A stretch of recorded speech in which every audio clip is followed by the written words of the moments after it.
Hello, hello, hello, YouTube family. Hello, hello, hello. We're going to have some interesting topics to talk about today. And again, I like to keep you updated what we're doing in Patreon. So we'll be talking about what we've been doing in Patreon, what we've been talking about. Hello, Kimmy Moy. Am I pronouncing that right? Kim Moy 7. Hello, Lachelle Odom. Hello, hello, hello. Everyone that's coming into the chat on TikTok. Hello, TikTok family. Hello, everyone.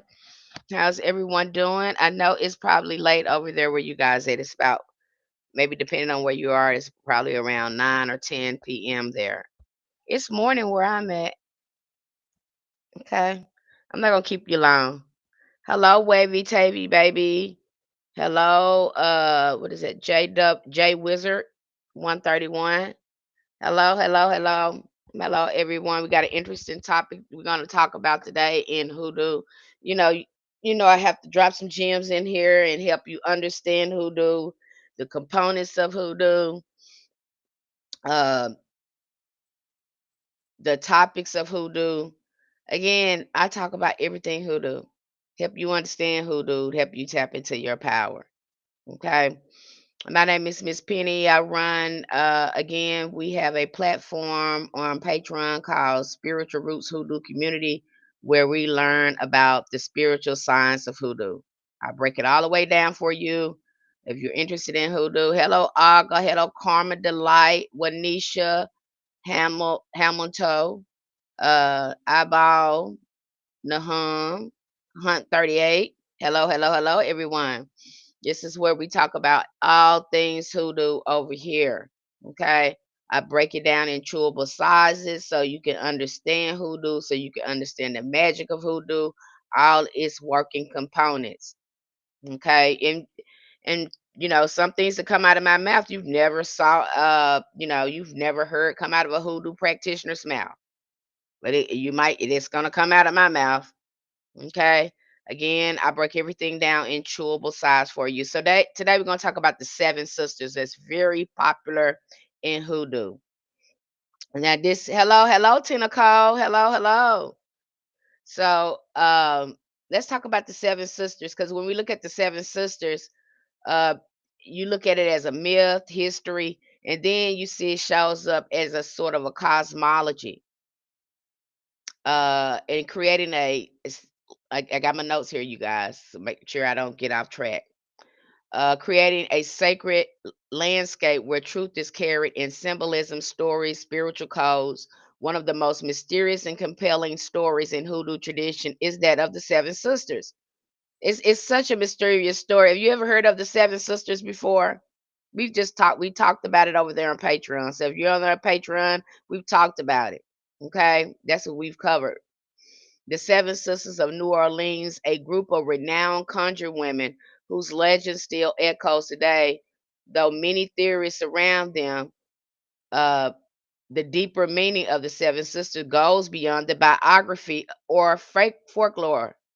It reaches into heaven. So this is a very popular story too among not just hoodoo, but in other ancient cultures too. You'll see this story of the Seven Sisters.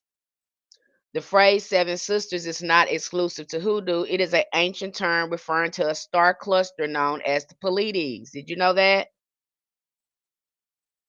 And the more I look at this story of the seven sisters, and we're just having an open discussion here, it also indicate too that our ancestors understood the impact of the stars when it came to working magic. So again, you see them have a sort of cosmology that they're looking at. Too, when I look again, I like looking at things from a different perspective and having discussions on this as well. So again, you'll see that known too in the ancient world as Pleiades. In nearly every world mythology, these stars are associated with feminine power, divine knowledge, and ancestral presence. From the Dogon in West Africa to the Cherokee, Maya, the Pleiades are seen as spiritual gateways, a source of messages, and gathering of powerful feminine spirits. So you see this common thread uh, among cultures where they talk about the seven sisters. Did you guys know that? Did you know that about the seven sisters? Hello, Elaine. Hello, Stacy. Hello, Linda Blades. Hello, I can't read that name. China Doll. Hunt 38. Hello, hello, everyone. Did you know that about the seven sisters? Because I didn't know that. Okay. Okay. We learned we peel a lot of things back over there. And this is one of the subjects that we covered over there. Okay. This cosmic layer of meaning suggests that the Seven Sisters of New Orleans may have been named not just for their number of women, but for the celestial archetype they embodied. Their story is likely coded as a African traditions were in diaspora concealing sacred teachings within plain sounding tales. Now we did that a lot when we talk about John the Conqueror. We talk about Rabbit. We look at these archetype and these anthropomorphic characters, and it's our ancestors are giving us deeper spiritual truths through some of these characters, just like John the Conqueror. How John the Conqueror. Okay. And you see, he knows how to deal with every situation and carry himself in it. And so, when we reach for High John the Conqueror, we know that root is going to bring some powwow to our magic. Okay.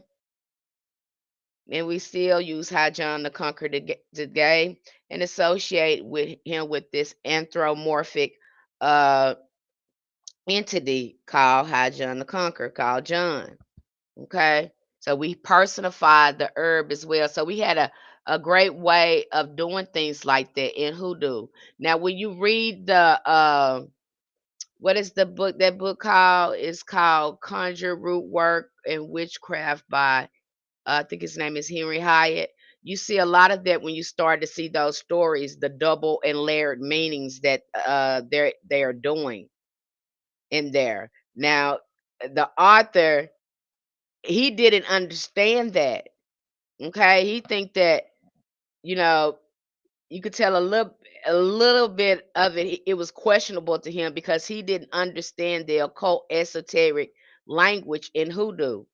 But since we understand the occult esoteric language to hoodoo, when we read those books, we pull out gems because we know exactly what they're talking about. Such a good book, such a good book, very big book, long book, but worth looking at when you look at Henry Hyatt's work and you start to read some of the workings that our ancestors did. He didn't understand it, but when we look at it, we understand it because we know the layers that's in there, what they're talking about, the double meaning. We know that. And hoodoo, too, you'll see it has its own occult esoteric meaning. Just like for example, when we use the word fix you. I'ma fix you. That has so many double layer meanings, but we know in the hoodoo meaning, the hoodoo community, we know what that means. We know what that means. We gonna work you out. We gonna put some work on you. See how that layered meaning? I hope that made sense to you. Okay. Let's see here. They're also widely known that they became the subject of the blues song Seven Sister Blues by Texas bluesman J.T. Funny Papa Smith. The song contains encoded spiritual wisdom, including the repetition of the number 21, 3 times 7, mystical number associated with the cycles of initiation, spiritual mastery, and divine alignment. See how smart our ancestors was that they could code things. And again, you see that throughout a lot of our hoodoo cultures where they talk about certain, hoodoo workers, or they talk about certain magic that they experience in their music. So you'll see that a lot come up in music. It's just fascinating when we start looking at hoodoo and how it's so immersed in our culture and we didn't know it. It just fascinates me.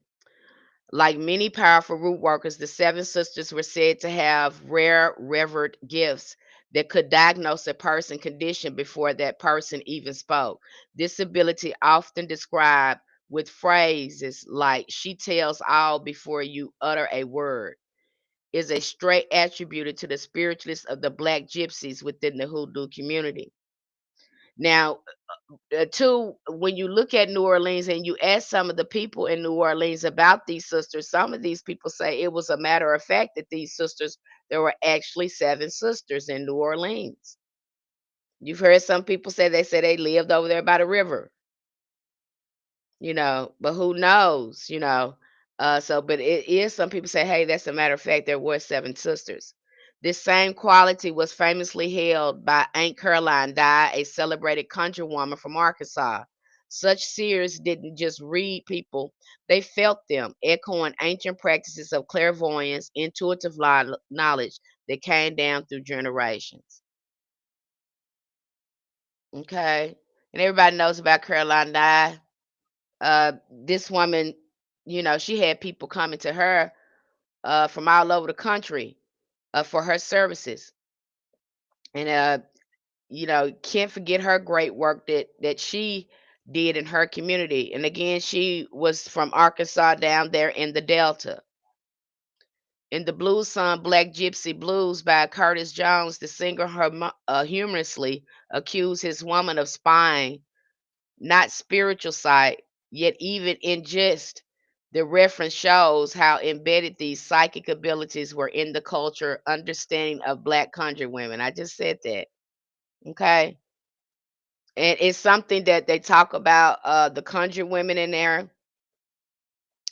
And I often uh keep that on the front of things over there when we discuss some of the spiritual sciences in hoodoo is decolonizing and take a lot of misogyny out of it because we know, there was a lot of misogyny in that Bible.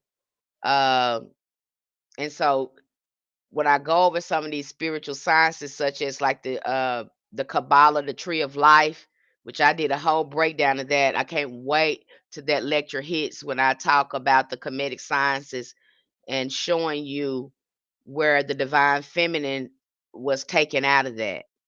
So again, keeping that on the front when we have these discussions. I'm going to keep that in the front of your mind. And I don't think that's done here enough.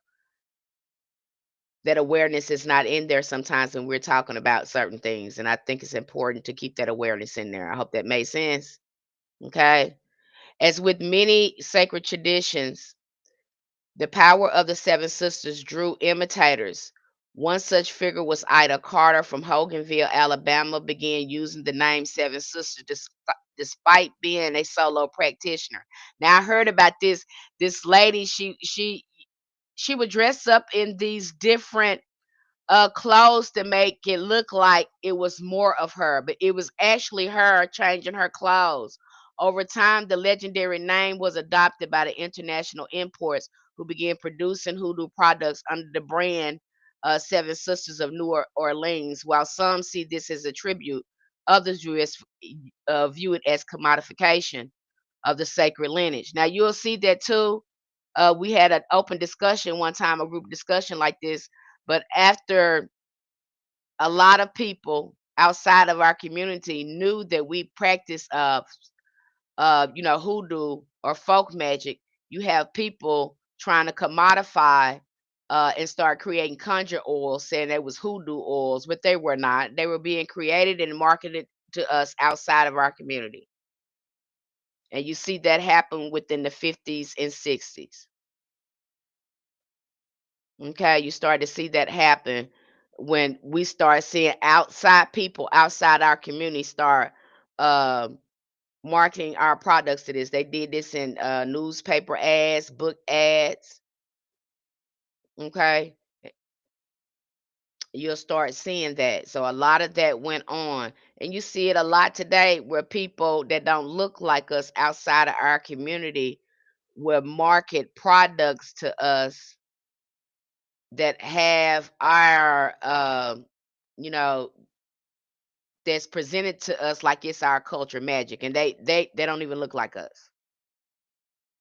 Now you got conjure oils everywhere. People outside our community is making conjure oils and they don't even look like us. And I'm not trying to be mean, but that's what went on. A lot of that went on in the 50s and 60s. Okay.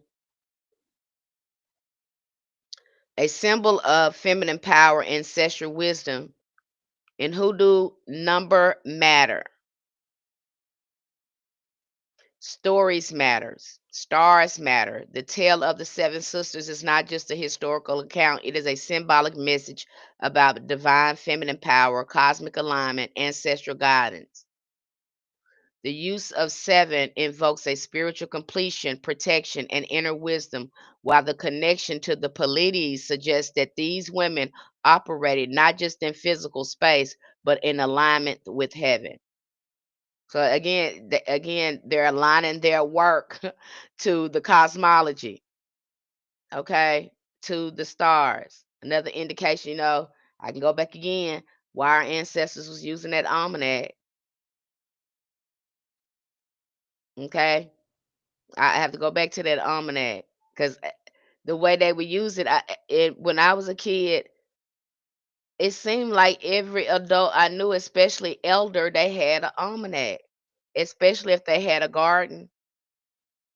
And my grandmother, she bought that almanac religiously, like she did cut her hair, dyed her hair by the almanac, plant her garden according to that almanac. She closely followed it. I had someone told me, I think it was on TikTok, their uncle used to use it to go fishing.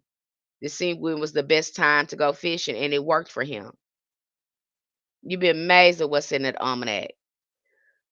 Let's see, whether read as a myth, a metaphor, and memory, the seven sisters remind us that hoodoo is not only practice of herbs and roots, it is a cosmological system rooted in stars, songs, spirit, and sacred codes. So there's deeper meaning going on with there, especially when we go in and we look at the seven sisters.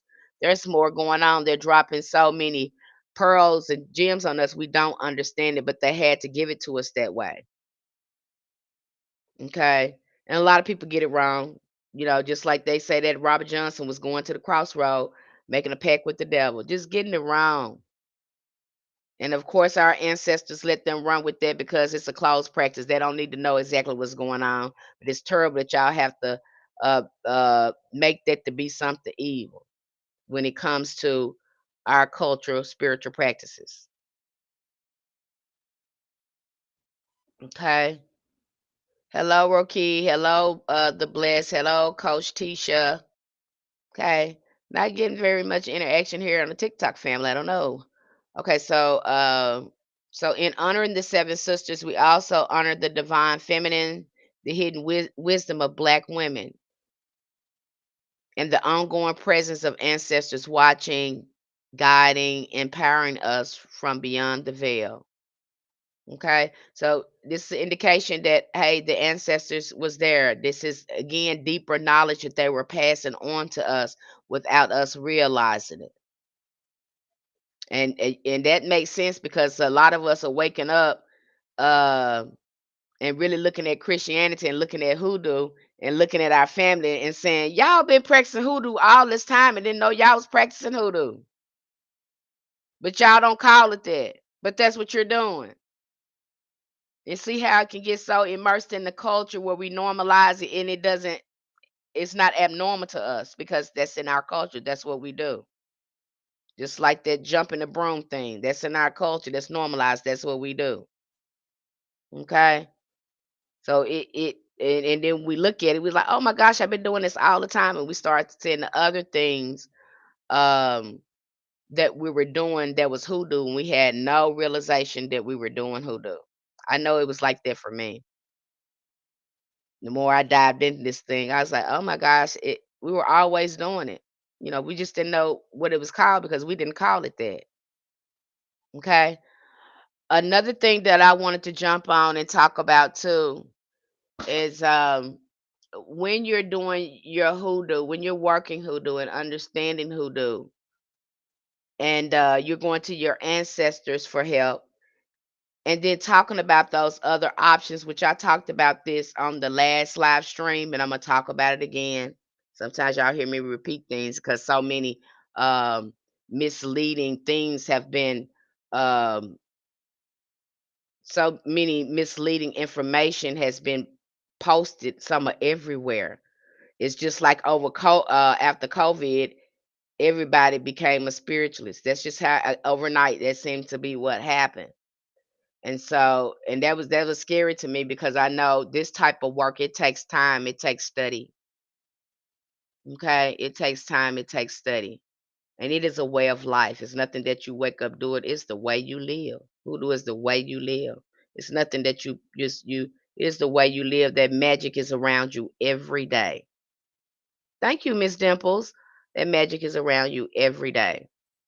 Okay, we see it every day. We live a life in alignment with these cosmic forces, and we know how beneficial it is. It's certain things that other people can do that we can't do. It's certain things that rituals and things that we have to be consistent at to keep our energy in alignment. Okay. So it is a way of life. So it's a shame to see people jump in here and think it's just only about magic. And it's not so much about that. As we dive in and we start looking at the science and looking in the frame of mind and the energy that we need to do the magic, you start understanding that. Hello, Lady Ra. Hello, Sacred Mother. Hello, hello, everyone in my TikTok family chat. Hello, everyone. Even to my YouTube family, they're here with me too on live stream. So again, we take take the time to look at that and really look at hoodoo, and that's for anybody who is practicing a magical craft or folk magic. There are certain things that we do to keep our energy alignment, which is a lot of spiritual baths, a lot of self-care, a lot of shadow work that goes on with that. And some people, they have their own form of shadow work. I think another good form of shadow work too is looking at mayat. And we just covered some of that when we looked at the Egyptian spiritual system and really looking at mayat. Mayat keeps you in alignment with universal forces, universal energies, cosmic energy. It keeps you in alignment. So that's why too that was important in the Kemetic sciences to have the 42 laws, the 42, I'm about to forget it, Lord. The 42 laws of Mayat, again, because it's keeping them in the universal alignment with magic. Okay, the ancient Cometians, they were always practicing magic. And we go in for, I can't wait till that lecture come out and I can talk more about it. But it's just fascinating to look at this spiritual system and how magic was so immersed in their culture, just like hoodoo. It's amazing. And to look at the ATRs across the board and see how magic gets embedded in our culture without us even knowing it. It becomes natural. And to other people looking in, it looks magic to them, but it's natural for us. Does that make sense? I hope that made sense to you. Um, too, I don't want to get off topic, but you'll see in hoodoo and root work, and I know a lot of you saying, hey, I need my spell to hit. I need my work to work. What is going on? Why it's not working? I have said these Psalms. I have said these scriptures. I lit that candle. I shook that jar. You're probably saying all of that. Okay? You're probably saying that. But I'm here to tell you there's other options when you need to get it done. Our ancestors did not let that get in their way.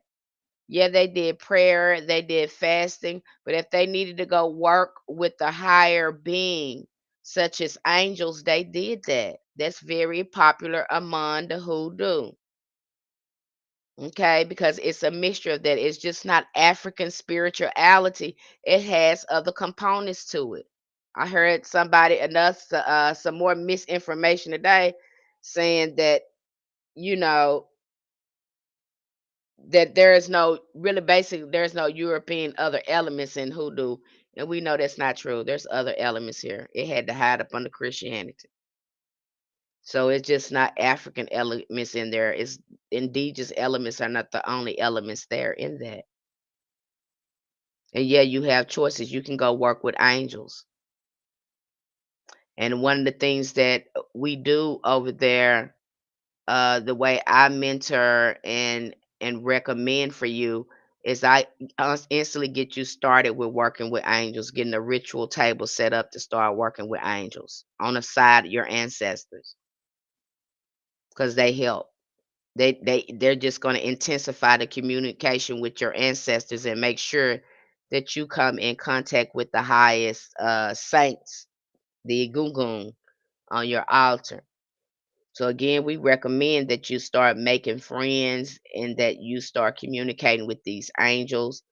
Again, they're going to shift your consciousness. They'll uh, bring you on a higher frequency and start helping you manifest.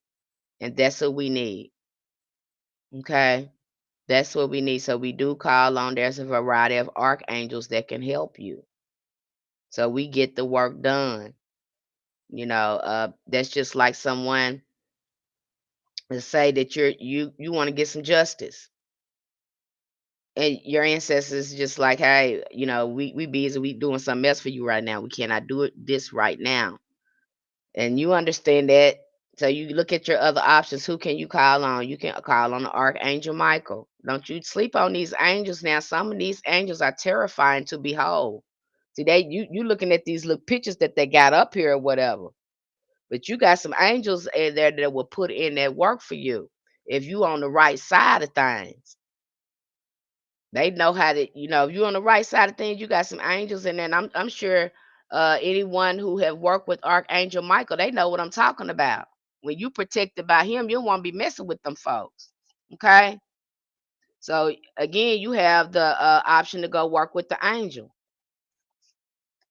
That's what they're here for. And the thing about these angels too, when you start working with them, they want to work with you. And some of them will tell you, hey, we'll continue to work with you if you tell other people how easy we are to work with. And that be the offering. You have a lot of people that come here and they talk about certain archangels and their experience with them because that is the offering and the deal they have made to stay consistent with working with this archangel. They do want to work with, but they can't help you if you don't petition them, you don't call out to them. That's what they were designed for. They love working with you. And then you'll have some archangels too. After you set up a table, they'll come up with their own symbols and phrases or invocations to give you so they can come, you can call them directly to the table. It's a key given directly to you so you can have instant access with them. But again, it takes consistency when you're working your rituals. This ain't no fly by thing like they've been telling you. Your ancestors work with spirits. Okay? That's why we talk to our ancestors. I say this again for the folks in the back to get mad. I don't give a care. For lack of a better term, and I have to use spiritual science words, these words that they have developed, we are good at necromancy. That's what ancestral veneration is, necromancy. Get that in your mind. You understand what you're doing. You don't understand what you're doing. They just kept telling you ancestral veneration. And of course, we do talk about ancestral veneration. Thank you so much, Dimples. Thank you for all your support. I appreciate you.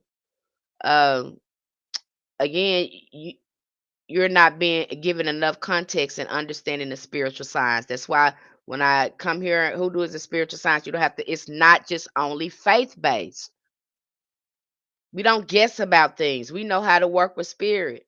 We don't do anything without talking to the spirit, talking to our ancestors, talking to our spiritual court. Okay? But we don't just that's the reason why we in here to get some spiritual guides and spiritual power, not to just do magic. You find yourself, you think you'll be doing a lot of magic in hoodoo, but you got some people in hoodoo that only do magic around in certain seasons. You got some people that are only participate in important magic is around the spring, and that's a good time to start doing magic between the spring and the summer. When the season change, such as fall, that's when we want to do a lot of releasing. Good time to do a lot of releasing, a lot of shadow work during the winter time. And when you can line your magic up too with the seasons as well, you see better results in your magic as well. We understood that magic has a rhythm to it. It's a time for everything, as above, so below. You see how all this start connecting now? And some, be in alignment with your magic, and do know that you have options, because we talk about that. We talk about if your ancestors, you can't do it that way, you need something fast, go talk to a saint. Go petition a saint. Go petition an archangel. And matter of fact, when you get over there, I'm gonna help you get that.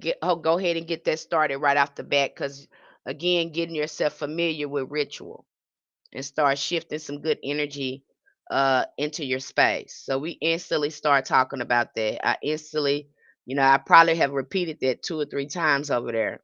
You're probably gonna get tired of me. I just had a reading before I jumped on here with this beautiful lady, and she said, "Oh, it's so much to read." I said, "I know it is. I know it is a lot to learn."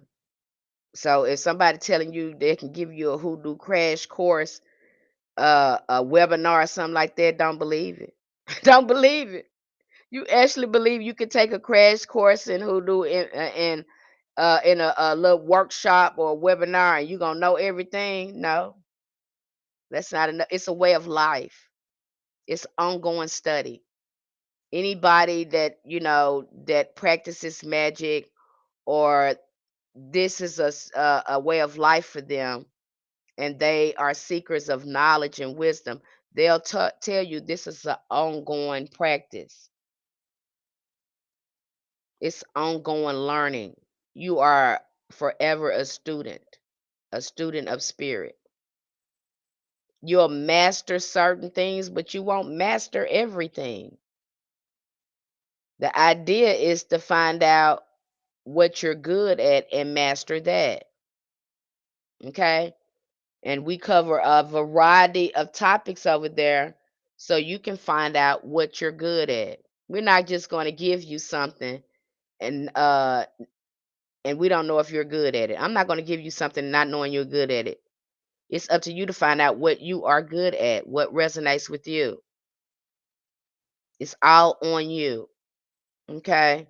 So if somebody's telling you they can give you a crash course in hoodoo, a little workshop or whatever, no, this is an ongoing study and practice. That's why we're called hoodoo practitioners. Okay? That's why you have doctors that practice medicine. Okay? So again, we have a variety of options when it comes to getting your work done. If those psalms ain't working, what spirit can you work with? What saint can you work with? Did you ask your ancestors to guide you to work with a saint or archangel? Is it okay with them? Did you call on your Ori, your guardian angel, and ask them for direction? Again, you can get the work done. So if somebody is telling you something ain't working, and you told them you told your mentor that's not working, and they keep giving you a psalm to say, there's a problem right there. Okay, because there's too many options in hoodoo to get the work done to be stuck somewhere. That didn't stop our ancestors from getting work done. If they had to petition an archangel, if they had to petition a saint, and again, I'm not going to go on that side. I'm gonna stay right here. I was about to go somewhere else with that, but okay, they had options. They just weren't calling again, and then understanding the Solomonic magic. They even, reached out and started looking at the magic of Moses. They understood the power of seals and sigils. Uh, you know, they understood the power of a mojo bag. Again, They used options. They had to hello, Gerald Cole. They had to get the work done. They couldn't stay stuck. These people try to get justice. These people try to keep their money flowing. They trying to stay free and liberated. And you think that they got stuck in something? No, honey. They went to that church. They went to that altar. They talked to call. They conjured and called down the saints. They called down angels. Okay, and they understood how to work with a variety of spirits. Why? Because our people, you need to understand who your folks is, was natural necromancers. You don't know that though. Okay? And you're not going to see that until you get consistent at these rituals. And another way to build your power is to stay consistent at your rituals, being on time. This ain't no fly by nothing. Know what you think, and I'm sorry that it's presented to you like a hocus pocus something. But this is a science. It takes some sort of work behind it. You might have to fast. You might have to refrain from some things. It's a lot of things that you can't involve yourself in that will mess up your frequency and your energy. Okay? That's just like that new Tyler Perry show that come out called Straw. That movie been out a long time, but based on everybody's response and reaction to it, I don't want to watch it. I don't. Why would I want to watch something that's going to mess with my frequency and bring up old wounds in me? Why would I want to watch that? Again, we're very mindful of our energy. It's certain songs and music I won't listen to, depending on what I got going on. Again, why? Because I'm controlling my frequency. It's a time when I know I got to get off social media and I need to be reading. I need to be feeding my soul, my spirit with knowledge. And what is that? My mind. Mind needs to be constantly renewed. Okay, and you will be amazed too what your mind likes when you start doing shadow work. Some of our mind like bull crap, but we don't know it because we have normalized it. And until you start disciplining your mind and take control of your thoughts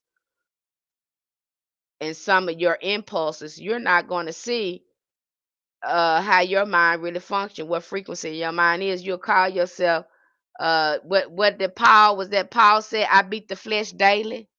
Oh, baby, you're gonna beating that flesh daily when you become aware of yourself. You be like, "What? I can't even get myself together. This is why I need to keep my mouth off other people because I'm too busy trying to parent myself." You got to reparent yourself. That's what really goes down through shadow work. I don't want to watch the trauma based movie either. That's what I said, Lady Rob. I don't want to watch that.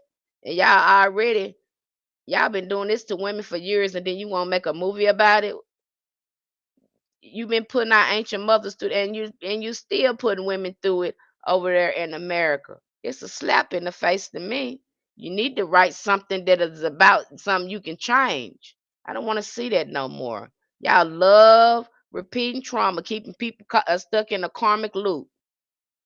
That's what's wrong with us now over there, you know. But again, hoodoo is a way of life. Now you might see some people go out here and they done picked this up because they see how popular it is. They haven't gained a full comprehension and understanding of the wisdom and experience that come with this practice. Because yeah, you got some people that's young and they're really good in it, but that means nothing there if there's no wisdom experience with it. That's why we had elders. You understand me? There's a lot of people gifted in magic or whatever else, but it's not going to do you any good if you don't have any wisdom and experience with it. It's like, you know, giving a 10-year-old or a 12-year-old a pew pew. Yeah, they can shoot it, you know, but do they have the wisdom to know when to use it? And that gets them in a lot of trouble. You understand what I'm saying? I hope I broke that down for you. So again, not to say that they don't know what they're talking about, they don't know what they're doing, but it's the wisdom, the maturity, the experience there. And that's why we had elders. That's why we got elders, some of us. Okay. So again, you get over here, you think it's fly by. No, you got to sit down and study and reprogram your mind and really start tapping into feeding your spirit. And you ain't gonna like it once you're doing the shadow work, because you're gonna find out you've been addicted to a lot of drama that you like, that your mind run to automatically run, and you ain't gonna like that about yourself. I heard that, Dimples. I feel the same way. I'm very guarded about my energy now. Very guarded. Certain songs I won't listen to. Uh, you know, I only listen to high frequency music. I either listen when I want to connect with my ancestors. I listen to some gospel music, or I listen to some high frequency music. Something that's going to, again, very aware of energy. Music is energy. If I'm trying to shift some energy in my space, very intentional about what I'm doing. I'm not just not mindless doing things. Very intentional about, if I'm thinking about something too negative too long, no.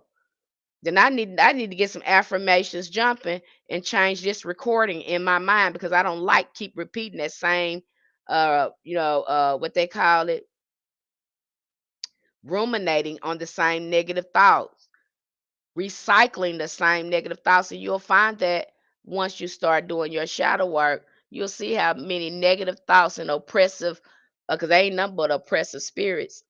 Uh, you recycle a whole bunch of negative thoughts. Okay, you may not think that, but you ain't gonna know it till you start doing some shadow work, till you start really getting to know yourself and how you think. Okay, without all the fluff, getting your ego right on out this way. And what does the ego do? The ego don't do nothing. I say uh the ego stands for easing God out. That's what you do. When you working out your ego, you ease God right on out. And when you get your God mind in the flow of your God mind, you getting good orderly direction. And that's what we trying to do. We trying to improve our conscious contact with God over there, and that's what shadow work do. Because if you can't generate high frequency thoughts on your own, that let me say it this way, this is just how far you off from God. This is just how far away you are from that higher frequency. See, I have to break it down to you like this so you see it. Okay? I have to do it. I have to break it down to you like that. Because we don't know how bad our mind been damaged until we start looking at ourselves, looking at our family. Because some of us, especially over there in America, we have normalized dysfunction. We love gossip. We love to be entertained, even when it's messy. You know, some of us love that. We love drama. We love excitement. And again, we make a lot of money off action-packed movies on, pew pewing somebody and fighting, and then they got the bad girls club where they pay these women to beat each other up, just crazy stuff. But we normalize that. It's the Housewives of Atlanta, these housewife reality shows, nothing but drama and a whole bunch of mess. But we can't wait to see it, and we engage in it fully. We get emotionally triggered and emotionally invested in some of this stuff, and you are letting someone, letting this really taint your spirit when you do this, beloved.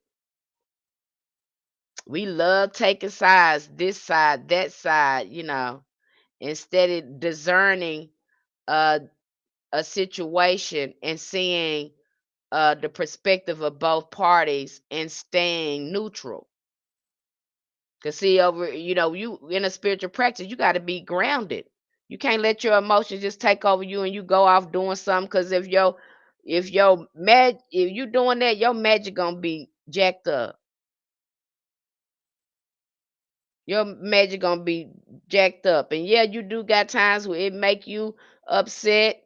and angry and hurt you or whatever, that's when you take your butt to that altar and you try to figure out what's going on with you and you figure out what you need.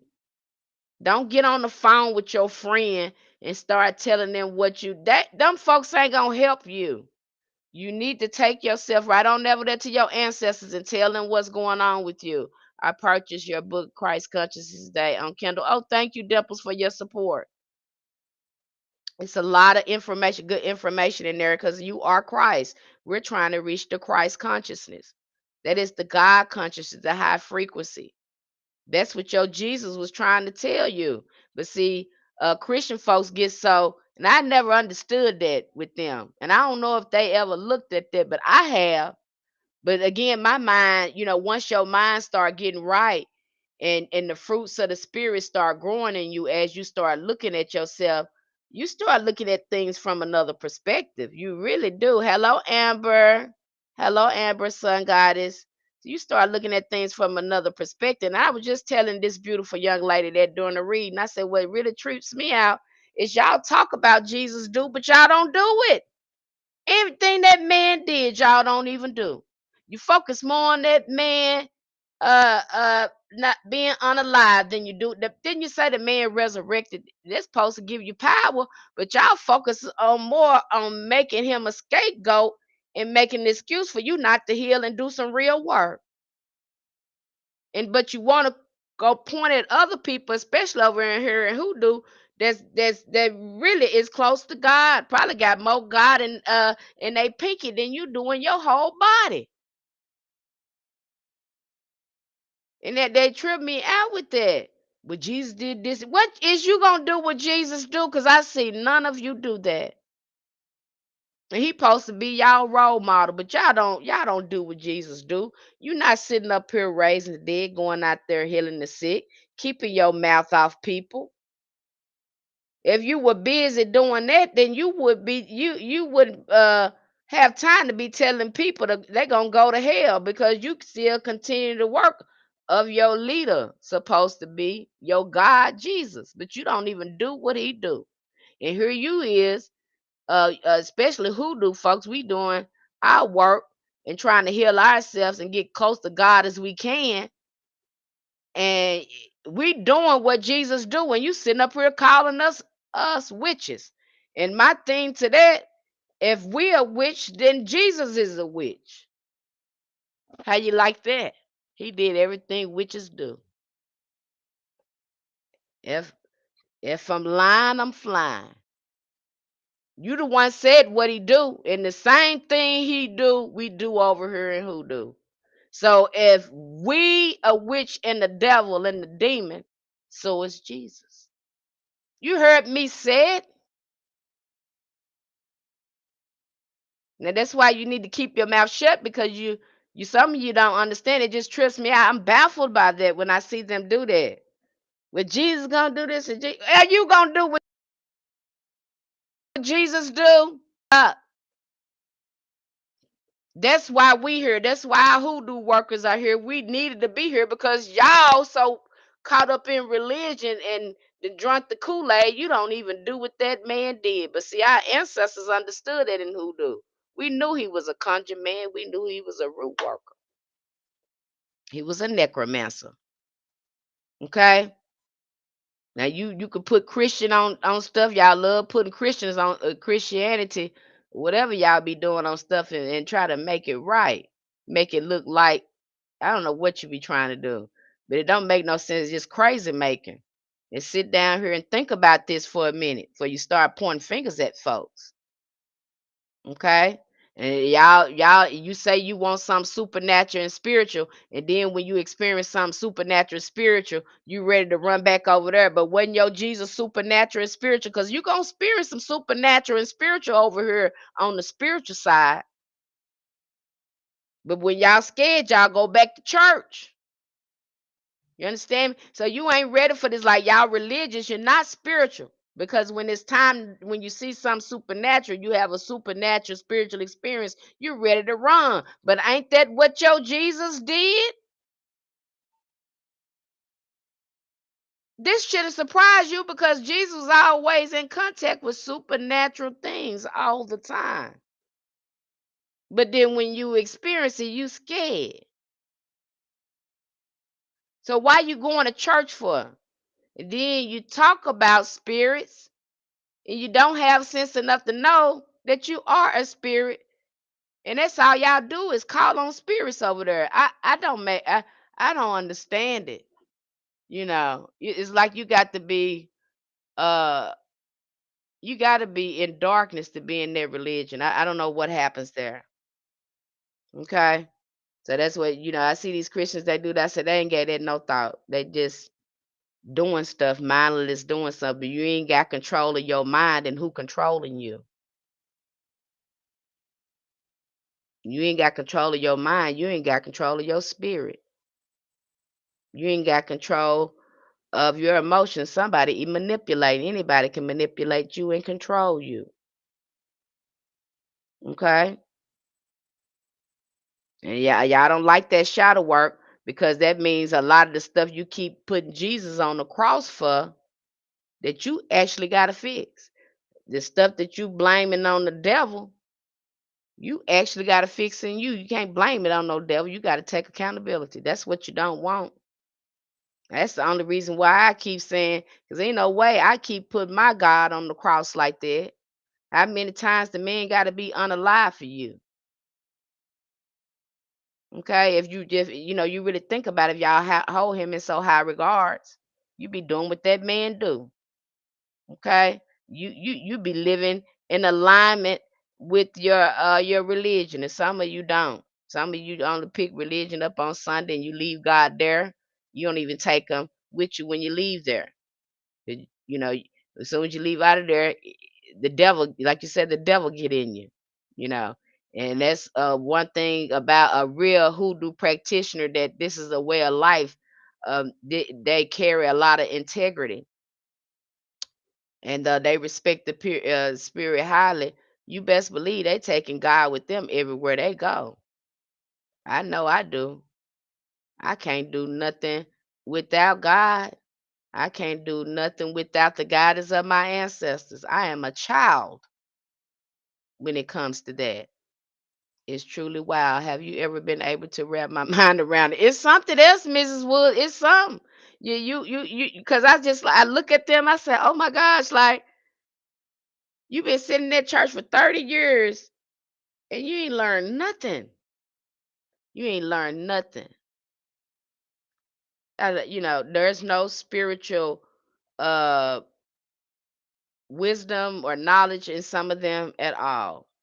And it's so sad that you sit in that church like that, reading through that Bible, and it never occurred to you that you don't need to be talking about what Jesus do. You need to be doing what the man was doing. Okay? That was a role model for that. He told you that. He said, even you would do greater things. Why aren't you doing it? Why you got your mouth on somebody? And he already said, he that has not sinned cast the first stone. Why you keep casting stones and you know you ain't perfect? Why do you do just why? Okay, so and I went through this thing with the Christians. I sat down and talked to my family like just like this. They just looked upside my head. Like, oh my gosh, we never looked at it that way. Well, you ain't sat down long enough with the spirit to think about nothing because you too busy letting somebody else tell you what this is instead of developing your developing yourself and learning for yourself. Every day every Sunday you let that preacher get up and holler at you and trigger your emotions and gaslight you, and you ain't learned a thing. That's what really that goes on in a lot of them. Ain't telling you nothing. They ain't helping you with nothing. Okay. And over here you get in spirituality, you gonna grow over here because anything standing still ain't growing. Okay. If you standing still, you ain't going nowhere. You ain't growing in your mind, in your spirit, and you've been in that church all that long, you need to get somewhere. You're supposed to be flourishing. And some of these churches just, they sucking you dry and harvesting all your energy. A lot of them, that's all they doing. You already see what, it was a shock to see what's the man name, Marvin Saps. He locked that door at that church, trying to get that money from them people. And then who that man is, the other preacher, Shawnee husband that was married to Shaq, that man said he don't be friends with poor people or don't help poor people or something like that. It's crazy. And see, when I see that, I already know what's going down. A lot of them, uh, again, and they don't like to mention it. A lot of people don't like to talk. A lot of them Freemasons. Okay, they don't care nothing about people. This is a business for them.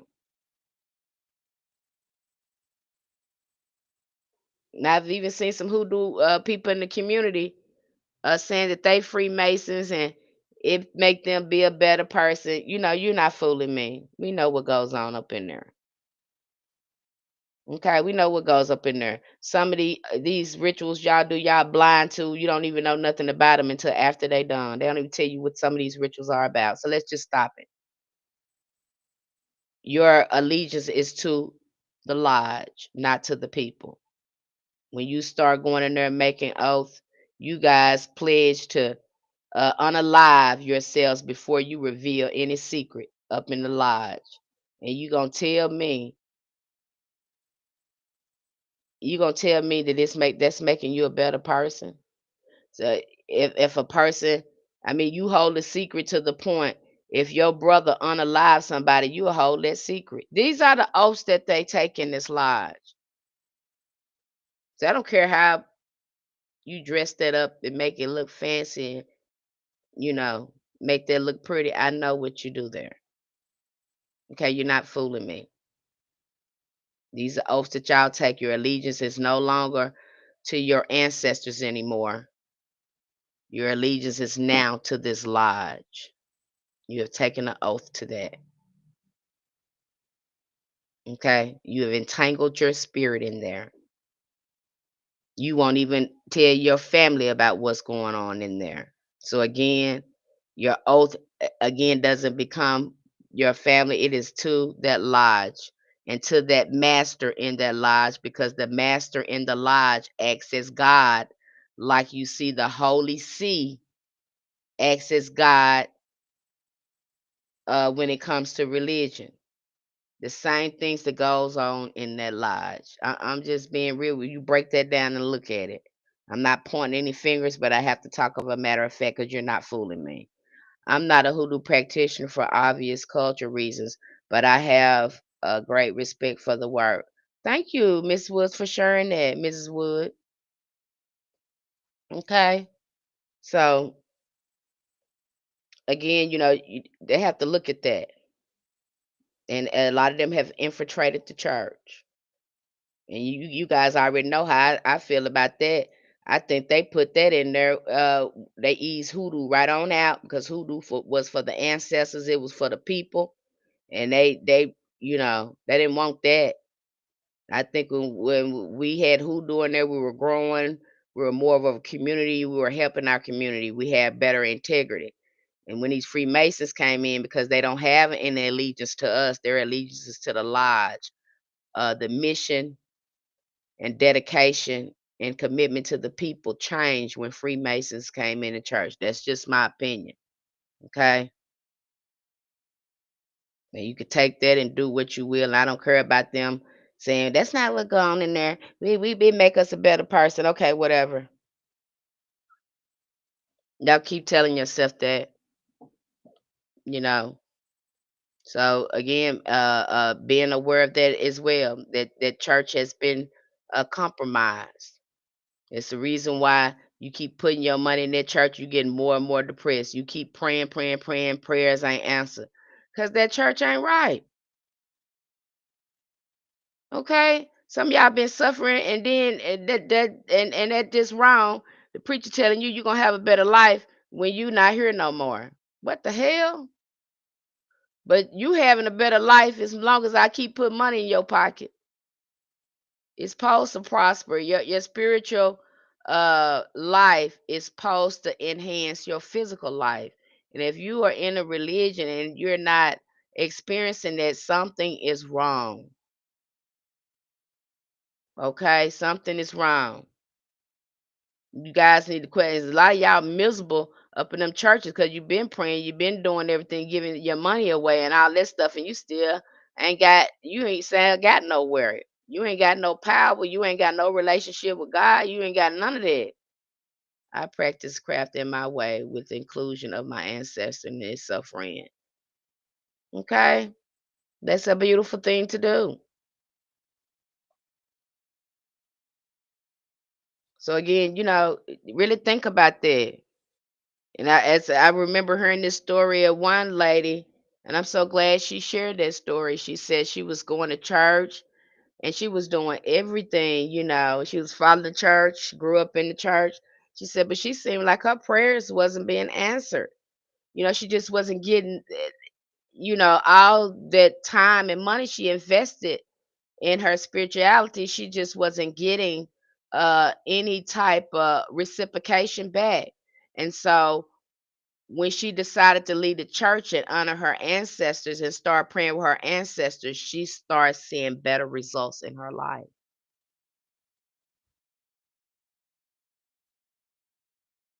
And she said, there's no way I go back to the church. Something is wrong there. Okay.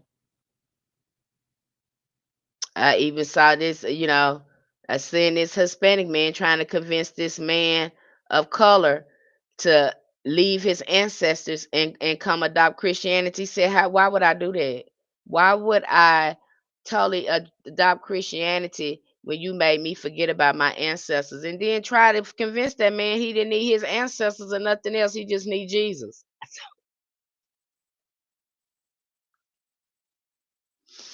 That man said, "No, no, no, no, no." He looked like he was a little older than me. That man said, "No, no, I'm not doing that. I'm not doing that." And see, these are the things that they tried to do, but then you see our ancestors. You can see this very evident in Catholicism when they tried to make these people get rid of their own spiritual systems wherever they was, wherever our ancestors was in most indigenous cultures, they go in there and they bring their ancestors in there with that religion. You see that in Catholicism. You can see that with Santa Muerte. She's not Catholic, but guess what them Hispanics did? They sat her right up there in the right up there with Catholicism, and now the Catholics is going back and forth about do we have to add her to the pantheon? It looks like you do because all your Catholic members, they work with her. So you might have to put Santa Muerte in there. See, that's how a lot of them got into, you know, earn their sainthood because of the people. The people would not stop honoring their ancestors or their spiritual practice. So the Catholic Church had no choice but to canonize some of this stuff. You can see that too when you look at voodoo. Hi, Miss Penny. Yes, church has a way of making you feel guilty if you don't do what they tell you to do. They do. Again, that's that gaslighting and all that narcissism up in there. That dark triad psychology they operating out of. When it comes to giving your money to the church, they try to make you feel guilty. Yeah, you ain't did nothing. You don't even y'all against your own community. This money ain't even supposed to be used this way. You supposed to be out somewhere at nature, talking to the water, talking to the trees. You supposed to be somewhere in the community where you're going together doing prayer work, and y'all going out doing rituals outside the way our ancestors did. And what a God need a building for? You got a strange God that need a church, that need a building. Cause the God I see don't need no building. Never needed a building. Again, y'all make up this stuff. We got too many homeless people for y'all to have these big old churches, and they be empty all week long except on Sunday. It just makes no sense to me. You got to be, it just don't make no sense to me. I think, we should just really think about it. But again, over there, in some of these religions, that you have to normalize insanity. And I think as a religion is a good thing if it helps you tap into again, it's not so much about religion. Religion and spirituality is different. Religion was supposed to be a door to help you practice your spirituality. But now it binds you and keeps you back. And who created these religions? The patriarchs. Where did they get the religions from? From the great mothers. And go on and on with this, Go on and on with it. It's just ridiculous that that religion, and I'm even seeing this religiosity go into some of the ATRs. I had to look at them and just shake my head. I said, y'all just get somewhere and sit down somewhere. I don't know. I think it's about religion when they get into these religions because they man-made. You can see that aggressive patriarchal structure. Hello, enchanted one. Um, when it comes to they get in these religions, I think it requires you to be a certain type of ignorant to be in there. Because I see that in ATRs. I said, if you don't sit yourself, go do a Ebo or whatever y'all do over there. Go read your book so you can learn how to work your alt and stuff. Y'all got too much stuff to do over here to be telling people what they can and can't do. We ain't never claimed to be in an ATR over here in Hoodoo. We never claimed that. Okay. So just because you see us working with the Orisha don't mean we claim to be in the ATR. We just know how to work with the Orisha. Okay, you work with them that way because y'all formed a religion around the Orishas. The Orishas are not religious. You are. Okay. So again, break that. You even see it again. You're starting to see it among the ATRs. Some of them just need to be quiet and sit down and focus on doing their work and stop trying to be a police for the Orishas because they too strong and powerful. They don't need you for that. Especially when it comes to people of color in Hoodoo. Just sit down, have a seat, be quiet. If you want to share something, share something. If you don't have anything to share, be quiet. It's fun for everything. And most do not want to tell you what they're doing with your money. Yeah, they don't want to, that church don't want to tell you that. And you get again these religions again. These are a business. These are constructs that were developed by men, and they're developed by men because they don't work well. They haven't helped anyone. There's no divine feminine prevalent in the church like that has leadership. Okay, so something wrong with it, especially if it requires you to refuse all common sense to be in it. You have to totally deny and neglect yourself and maybe other people to be in their religion. Okay. So again, really think about that. Because if this God that you serve and is supposed to be all loving and all of this, y'all make him out to be uh, just crazy the way some of y'all act. And I have to go back to your Bible. An angry man has a strange God. And you should not be leasing on people because that's what you're doing. You're leasing.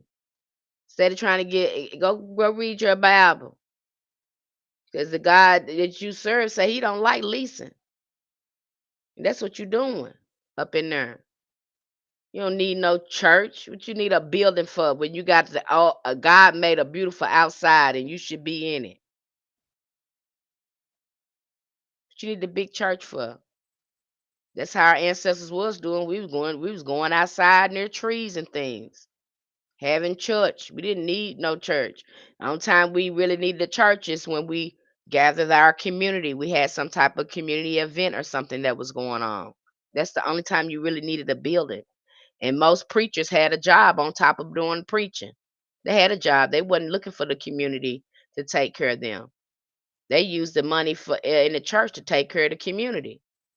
Even the preacher work. Now these preachers don't work. They want to make a living uh, you know, preaching. That if you was called to do that job and God called you to do that, which I think you should be compensated to a certain extent, but what type of services are you offering the people? Are you going door to door healing people? Are you going uh doing prayer work from house to house? Are you really doing the work? Are you making house calls? Because some of y'all some of y'all members start having trouble and y'all don't want to help them, and they been giving their money to the church for years and y'all don't want to financially help them. And then you have this stupid belief, which is so stupid to me. If you ain't rich, that mean you ain't got no money, that mean God ain't with you. Again, which God is you serving? Because you must be serving God of this material world. Some of y'all don't even want to, and that's why these folks leaving this church, because y'all people finding out, you know, you're a fraud. You just pretending. You ain't got no real spiritual fruits in you. And you sitting up there huffing and puffing. The folks like you do, like you got this contact with God and embodying that energy, and you ain't. Friend, so grateful for your voice preaching universal truths. It's not easy work. It is not, Mrs. Wood. Yes, I agree. Straight facts. Amber the Sun God. Enchanted. Yes, true. Okay, I understand y'all. And then they had the audacity to sit there and tell folks how much money they ain't been putting in church. You look crazy, especially over there in America, looking at that economy over there. Really, you need to be downsizing these big old churches. It's ridiculous to me. And then and seeing the majority of people in your community, black people, y'all spend thousand money dollars on this church instead of building a safer community for black people. That's why them black preachers, I really got to get on their butt, because y'all egotistical. You so stuck on your ego. I have to get on them too. I have to get you. You ain't worried about these people, so stop lying. Y'all too busy over here trying to condemn somebody. And you robbing people, are robbing your people every day with this mess. I mean, that goes down to TD Jakes. All of those black mega churches thing, they ain't for you. They are boule, they are Freemasonry. If these, they ain't trying to do nothing for their people. So don't be fooled by these people. I don't care how fancy their words is and how good to talk. And really, you need to watch out for those people even more, because most of them be con artists. They're master manipulators. But y'all love people like that, like Umar Johnson. Oh, he's a master manipulator. He say whatever you want to hear. He touch you. He triggers your emotions. Y'all just love what he say. He still got people to follow him, and that man is a mass manipulator, and he's out here begging for some more money. I like the message. Oh yeah, our people need to hear it, and he used that message to take advantage of us. But we love that, and then we get mad because we love cult leaders like that. But the person that's telling you the right thing, you don't want to hear that, because they're not resonating with that trauma.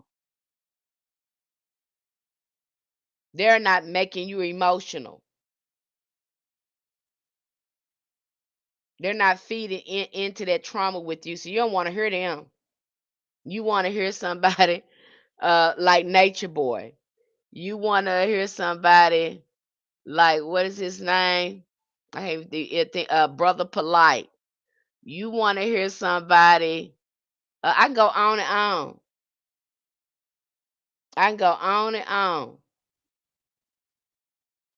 And then you're surprised when these people come out turn out to be cult leaders, but it was the trauma frequency you was attracted to while you followed them. So why did that surprise you? You had somebody trying to sit there and calmly talk to you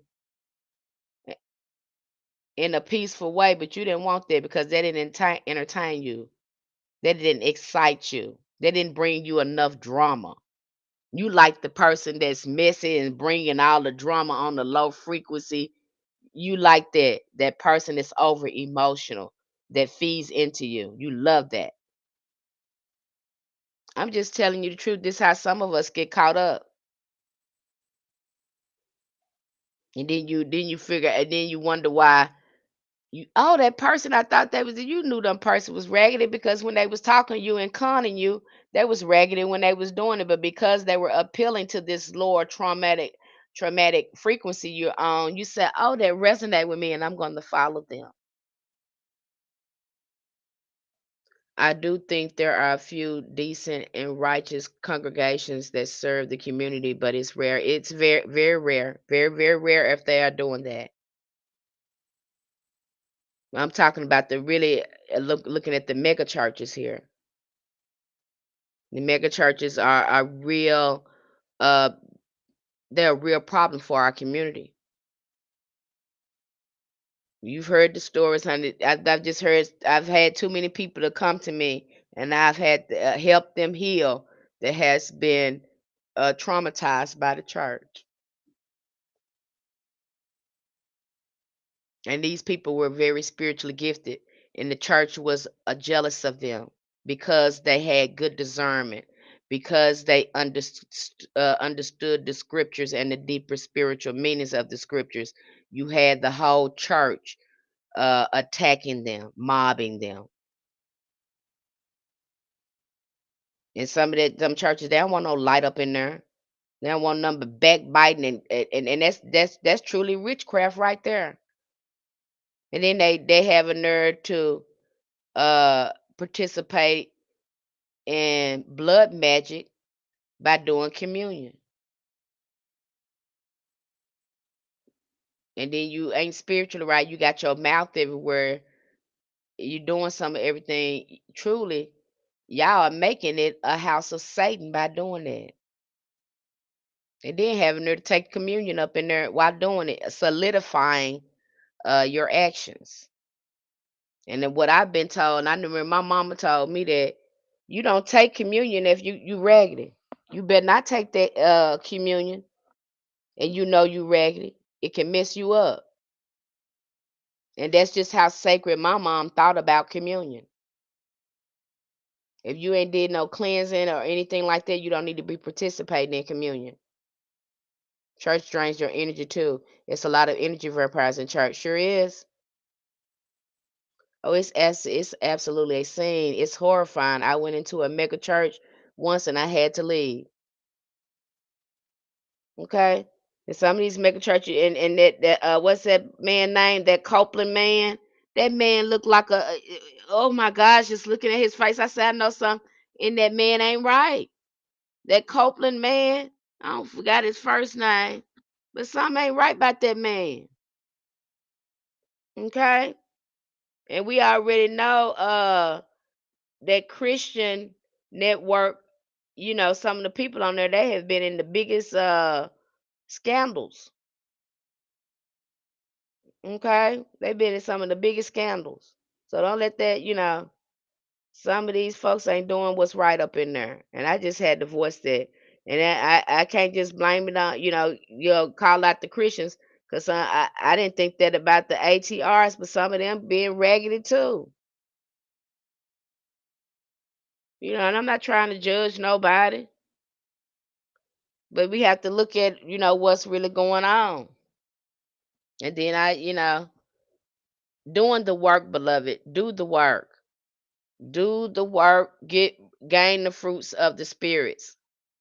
Okay, and you gonna do that when you start doing your shadow work. You'll help me see that bang that in your head over there.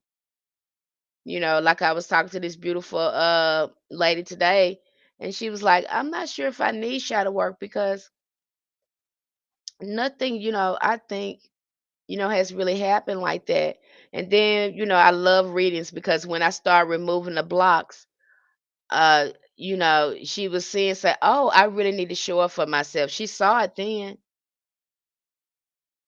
Sometimes we don't see. That's his name, Kenneth Copeland. Sometimes we don't see. Uh-huh. You see that, Mrs. Woods, they be manipulating people. And that's so disgusting to me. It's so disgusting to me. And what's the scary thing about um Christianity, especially in the black neighborhood? It scares the life out of me how many churches they have on each corner in the black community. And you know what I think when I see that? Oh my God, we got brainwashing centers all around us. They make sure that we stay thoroughly brainwashed.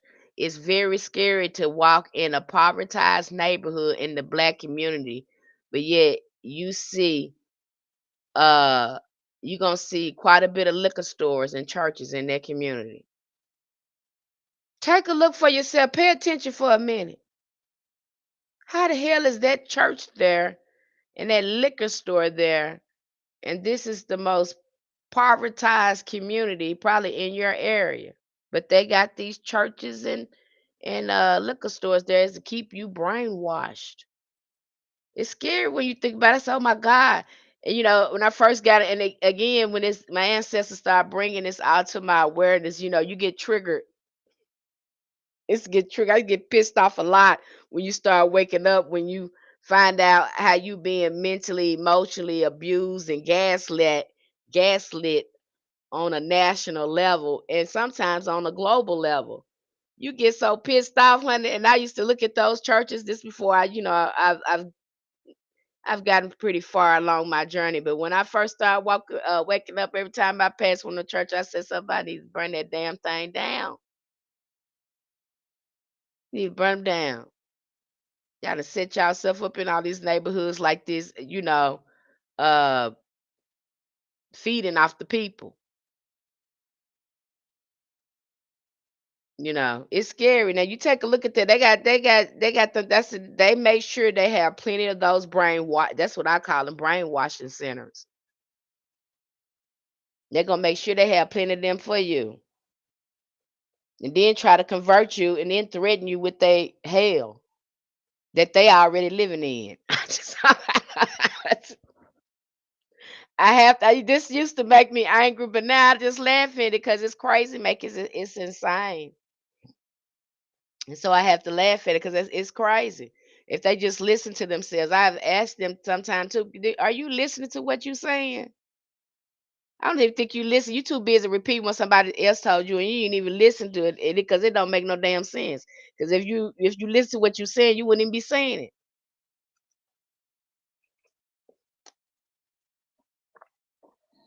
They just be saying stuff. It don't make no sense.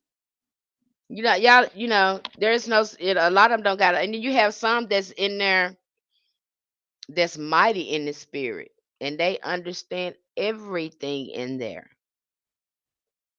and they manage to keep themselves unscathed from all the drama. And you got some people that's in there that's mighty in the spirit. They probably don't say much. They know that word. They know that Bible. They know the spiritual science behind that Bible. But they ain't gonna say much. There is some people mighty in the spirit in the church. Okay, but they may not say nothing. They may not say too much. Again, I feel like too that a lot of them have compromised a lot of their will, and they really should be the truth speakers in the church. Okay, but they're too afraid to do that. Some of them. So you got some people in that church that's mighty in the spirit.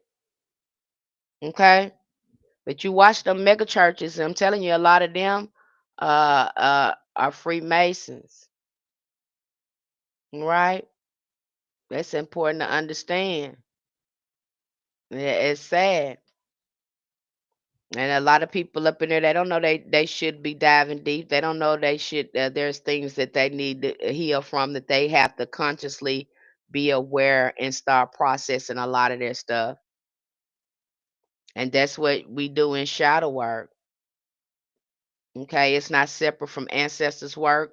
When you get in here and start working with ancestors and you start doing hoodoo, and hoodoo is ancestor centered. So the first thing we do, which I'm going to recommend, is that you start doing shadow work. For me, it boils down to discernment, not being brainwashed. Yep. Okay.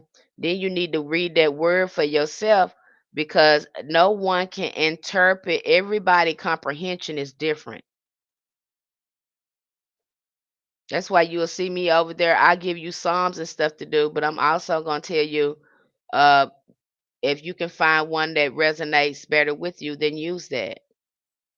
Because only you can comprehend your conscious contact with God.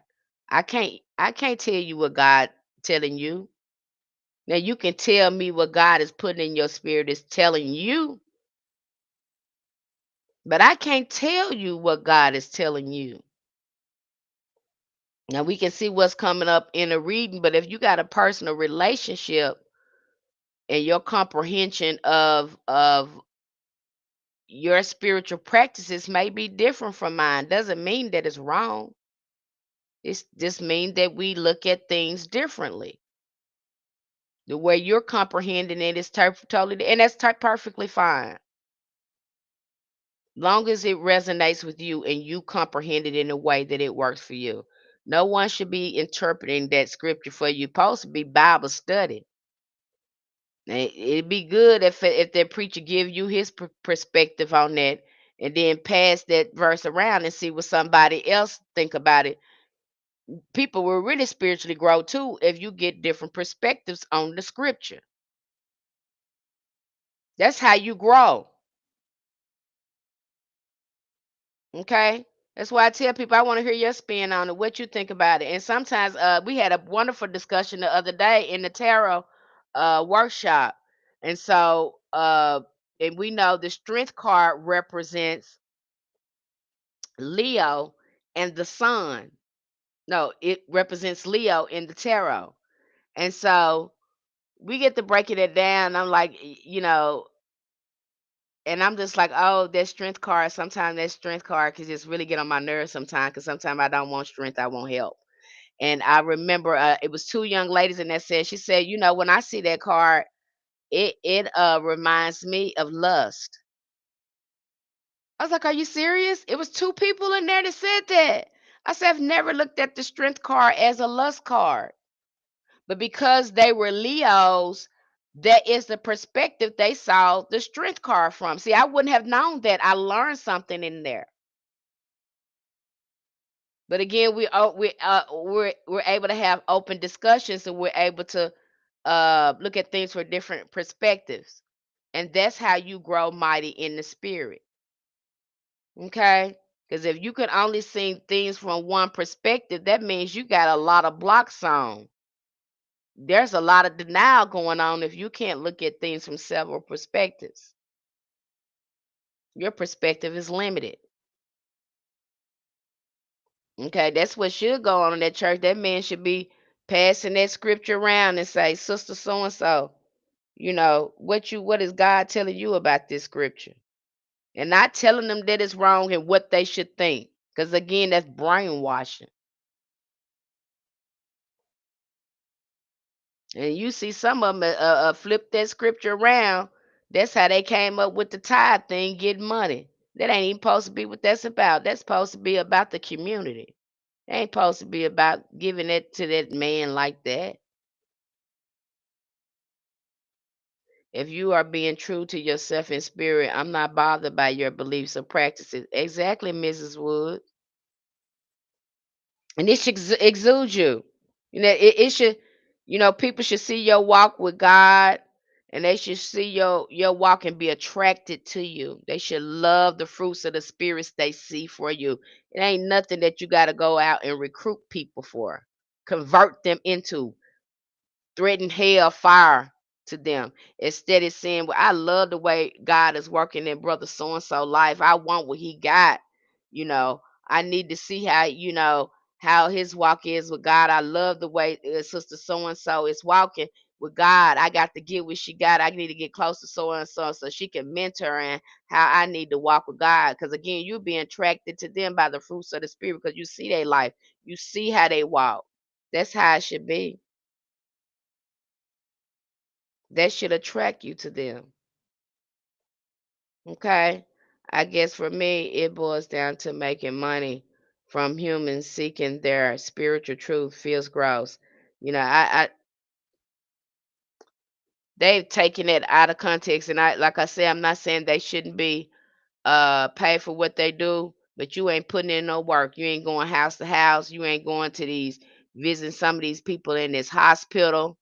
Uh, we should see some type of power, prayer power in you, and you should be making house calls. Used to be a time when preachers made house calls, and they had a schedule where they go pray for folks. They go to the hospital and pray for folks, and made house calls, and especially in hoodoo, they did root work and conjure work for people. They had more hands-on, more spiritual technology and science when they were helping people. You don't see that now.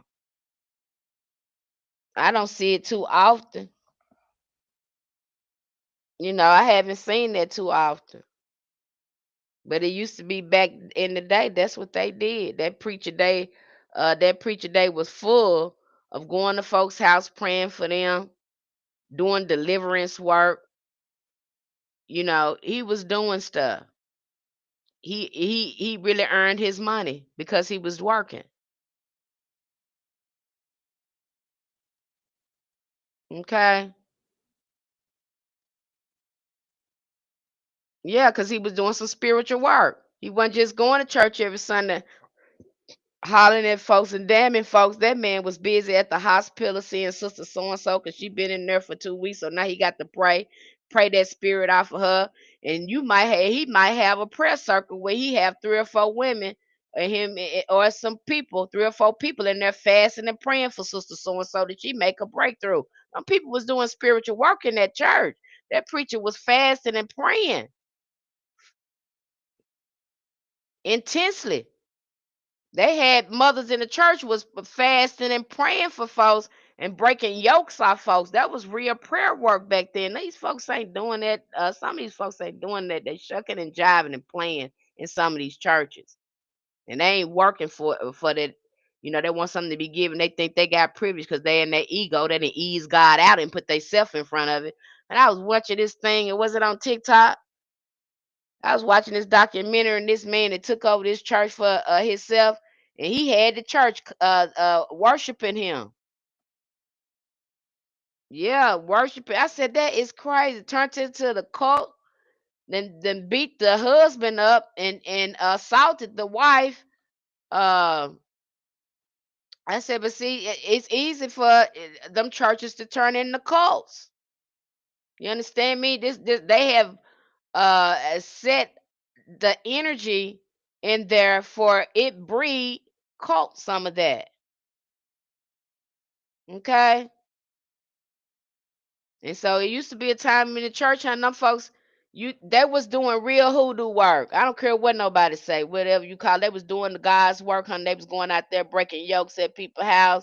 They was having these women fasting and praying over these people. They was doing miracles in that church. You hear me? They don't do that no more. I seen it with my own eyes when I went to the Pentecostal church, honey. You didn't have the Holy Ghost. You went right in that terror room and you was holding on to God in that room. And I stayed in that terror room. And I was young, 12, 11, 12. I stayed in that. I was in that terror room. I was like 9, 10, 11. I stayed in that terror room with them folks calling on God, tearing. Okay, they don't got that no more. They even have some of these churches, especially where I lived in. They had a church. Uh, a club for the church. But people can go out and go to the club for the church. That tripped me out. They have security guards. You can't walk up to them and speak. Yep, they sure do. Now at one church they got police all around the church. They have security guards, and then what really make it bad, they got ATM machines in some of these churches. Them big mega churches, they got ATM machines in them. Okay.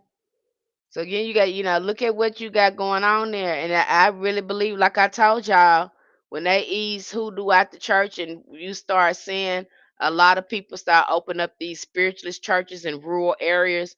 And I remember people going to those spiritual, some of those spiritual churches was deep in the country. And you had some people driving miles and miles away, an hour away, just to get to church. Because they knew the power was in those spiritualist churches.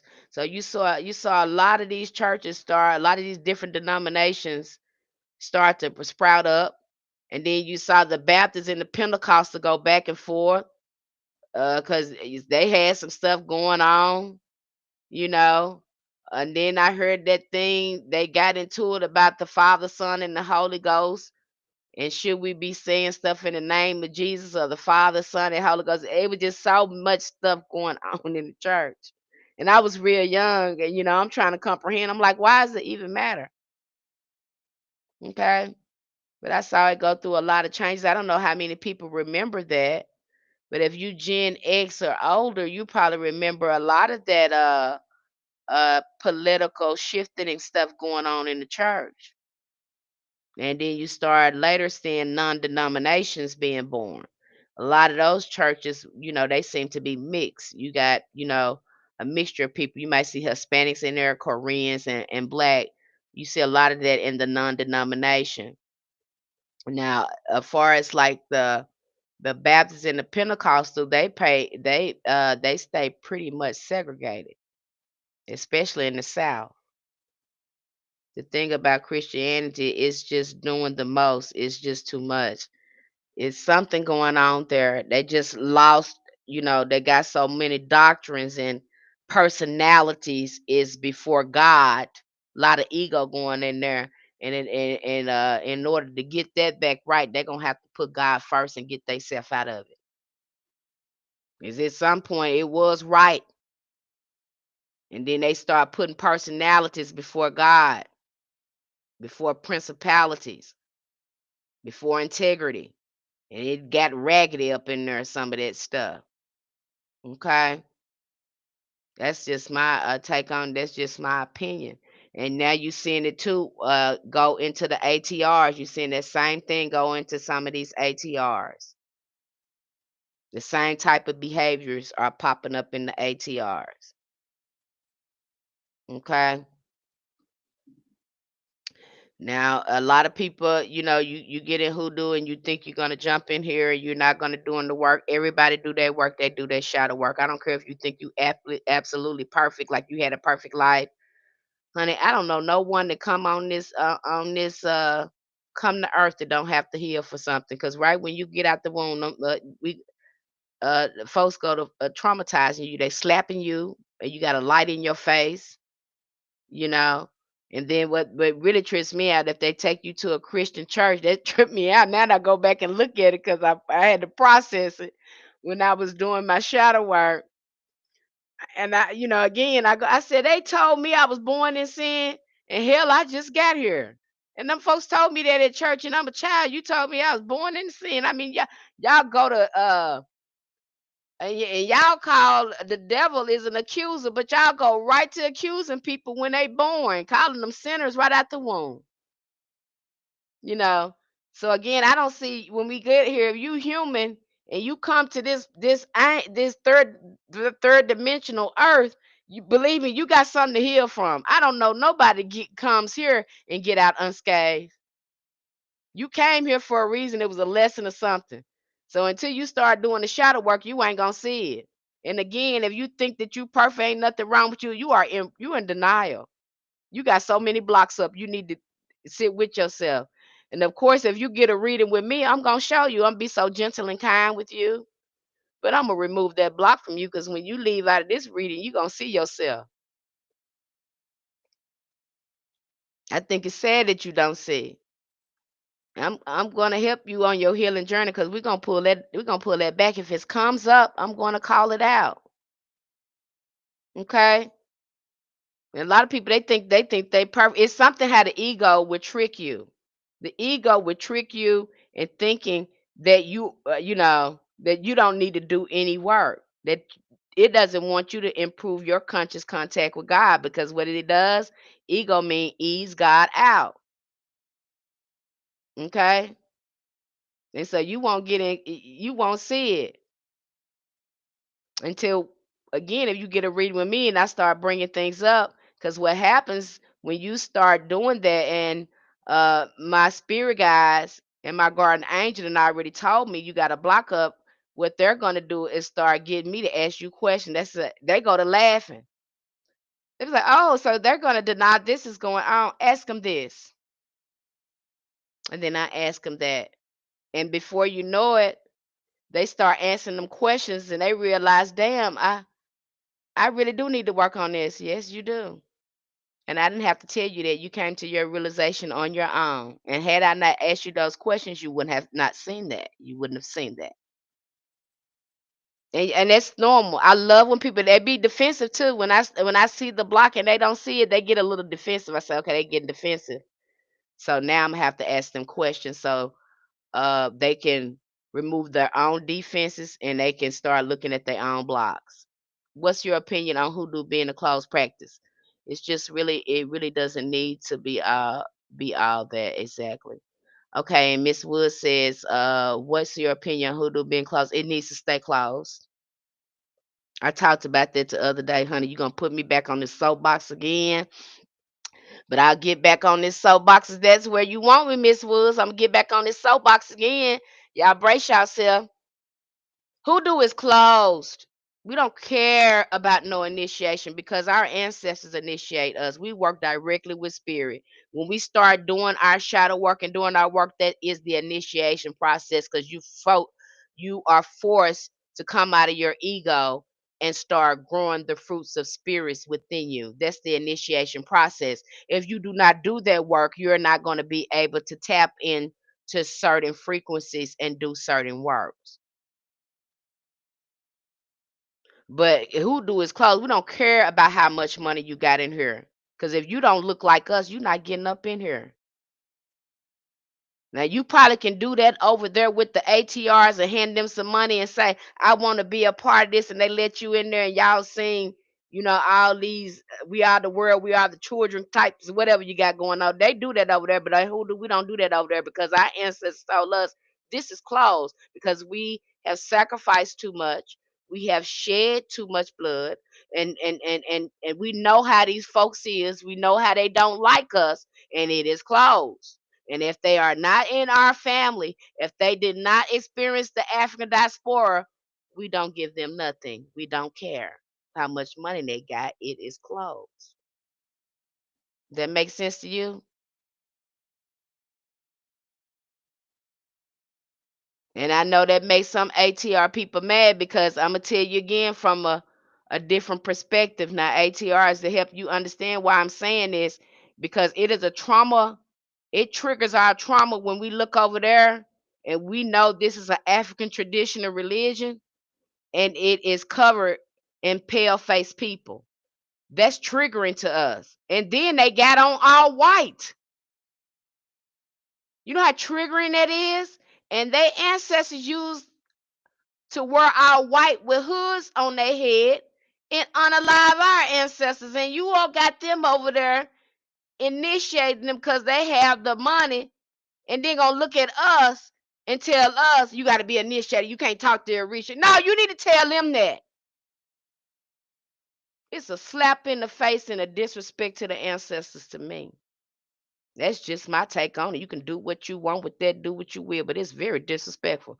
And yes, a trauma response, because especially um for the people in Black America, because we look at that and it scared the hell out of us because we know these folks don't show up to stuff like that until they want some or they trying to do something to us. So a lot of us we don't want to be a part of. We look at this and say, hell no, what? Now here we are fighting tooth and nail to keep hoodoo closed. And here you is. initiating these folks up in here, teaching them all the secret mysteries, and we're up here keeping it close and to develop our relationship with the gods of our ancestors, and you telling us we need to be initiated. Are you crazy? It make sense. That's why I said that religion make you crazy. And to me, it's a disrespect to your ancestors.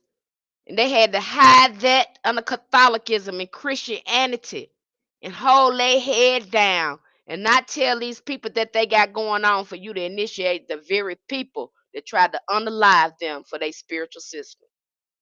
I don't know how you feel about it. I don't see how y'all do. I don't see how you don't see it that way. But hey, to each his own. Just don't come over here. Don't mess with the hoodoo practitioners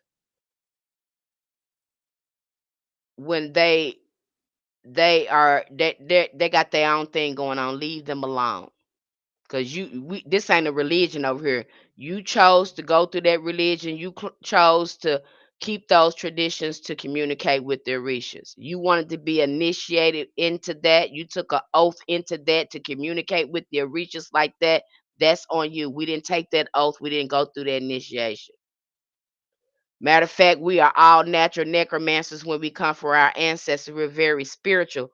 So we can work with other spirits by way through our ancestors. So just be quiet. That's the difference between initiation and close. And I have to tell, some pale face people that, oh, I just feel it resonate with me. I know it's close. Well, why did you bring yourself over here? I don't care about your money. I ain't telling you nothing. I meant that. And I stand on the shoulders of my ancestors that I mean that. Now you can go over there and you can go over there with them people and get initiated.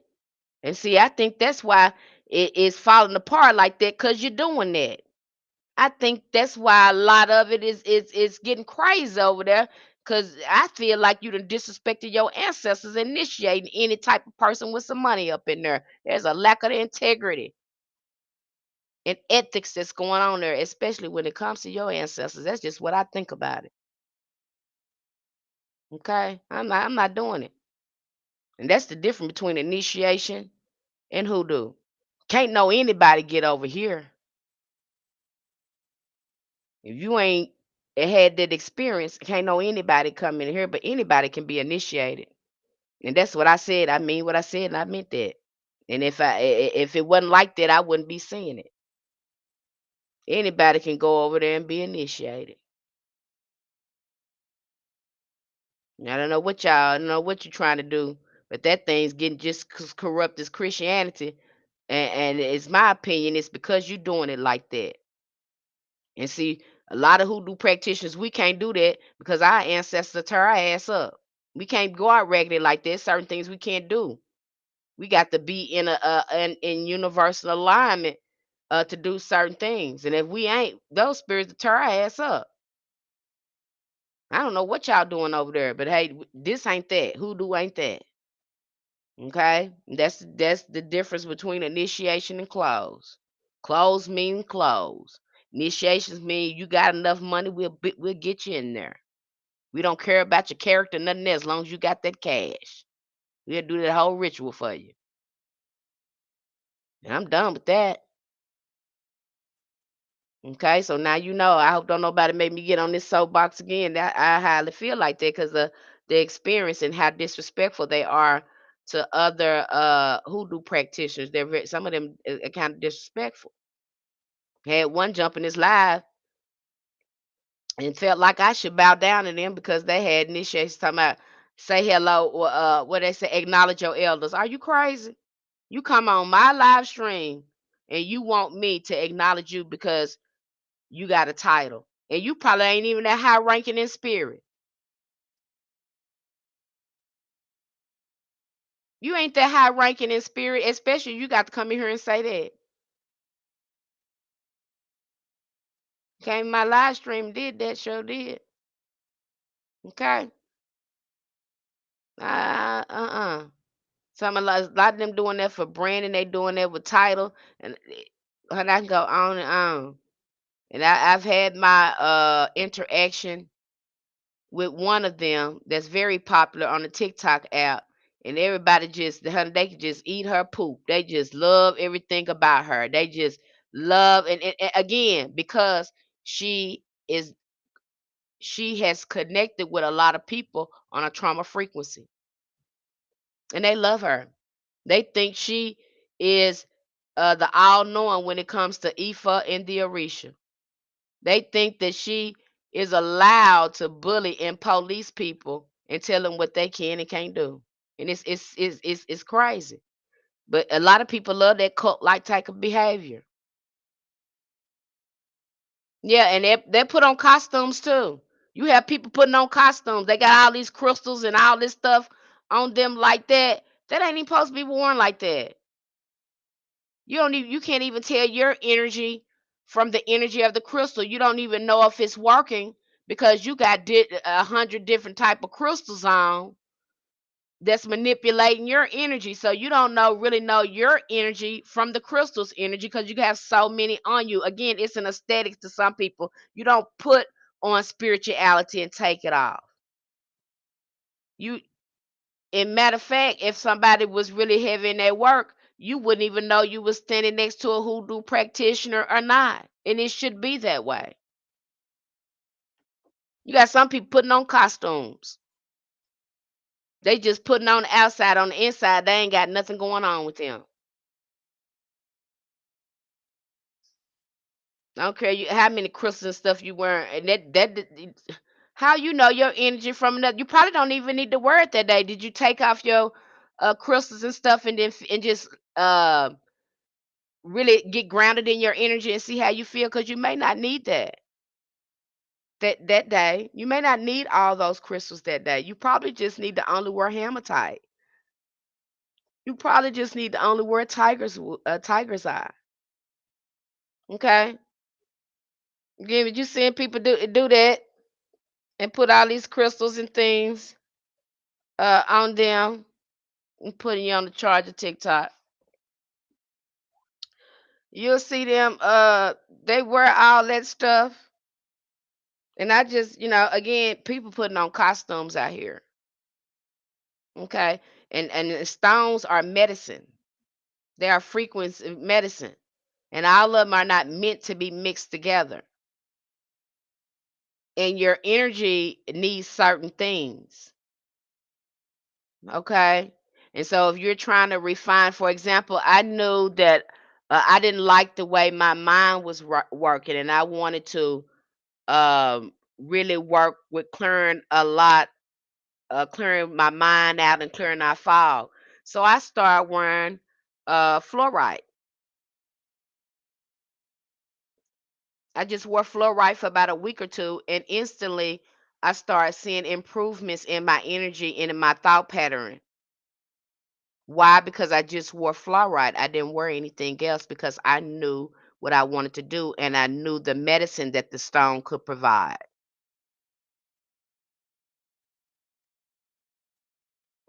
Okay? But say if you don't know anything about stone medicine, you ain't really dived in your spiritual practice and you just doing what everybody do because it's trending and it's a fad for you. You're not going to respect that everything is alive and everything has a specific medicine to offer your energy. You're just doing what everybody else do because it look good. The aesthetics look great.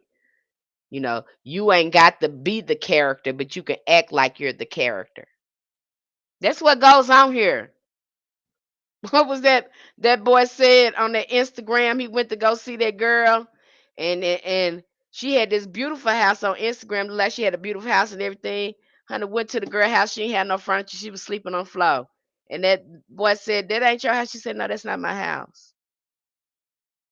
He said, "But you made it seem like this." She said, "Yeah, but this how I'm living. I'm sleeping right here on the floor in the living room."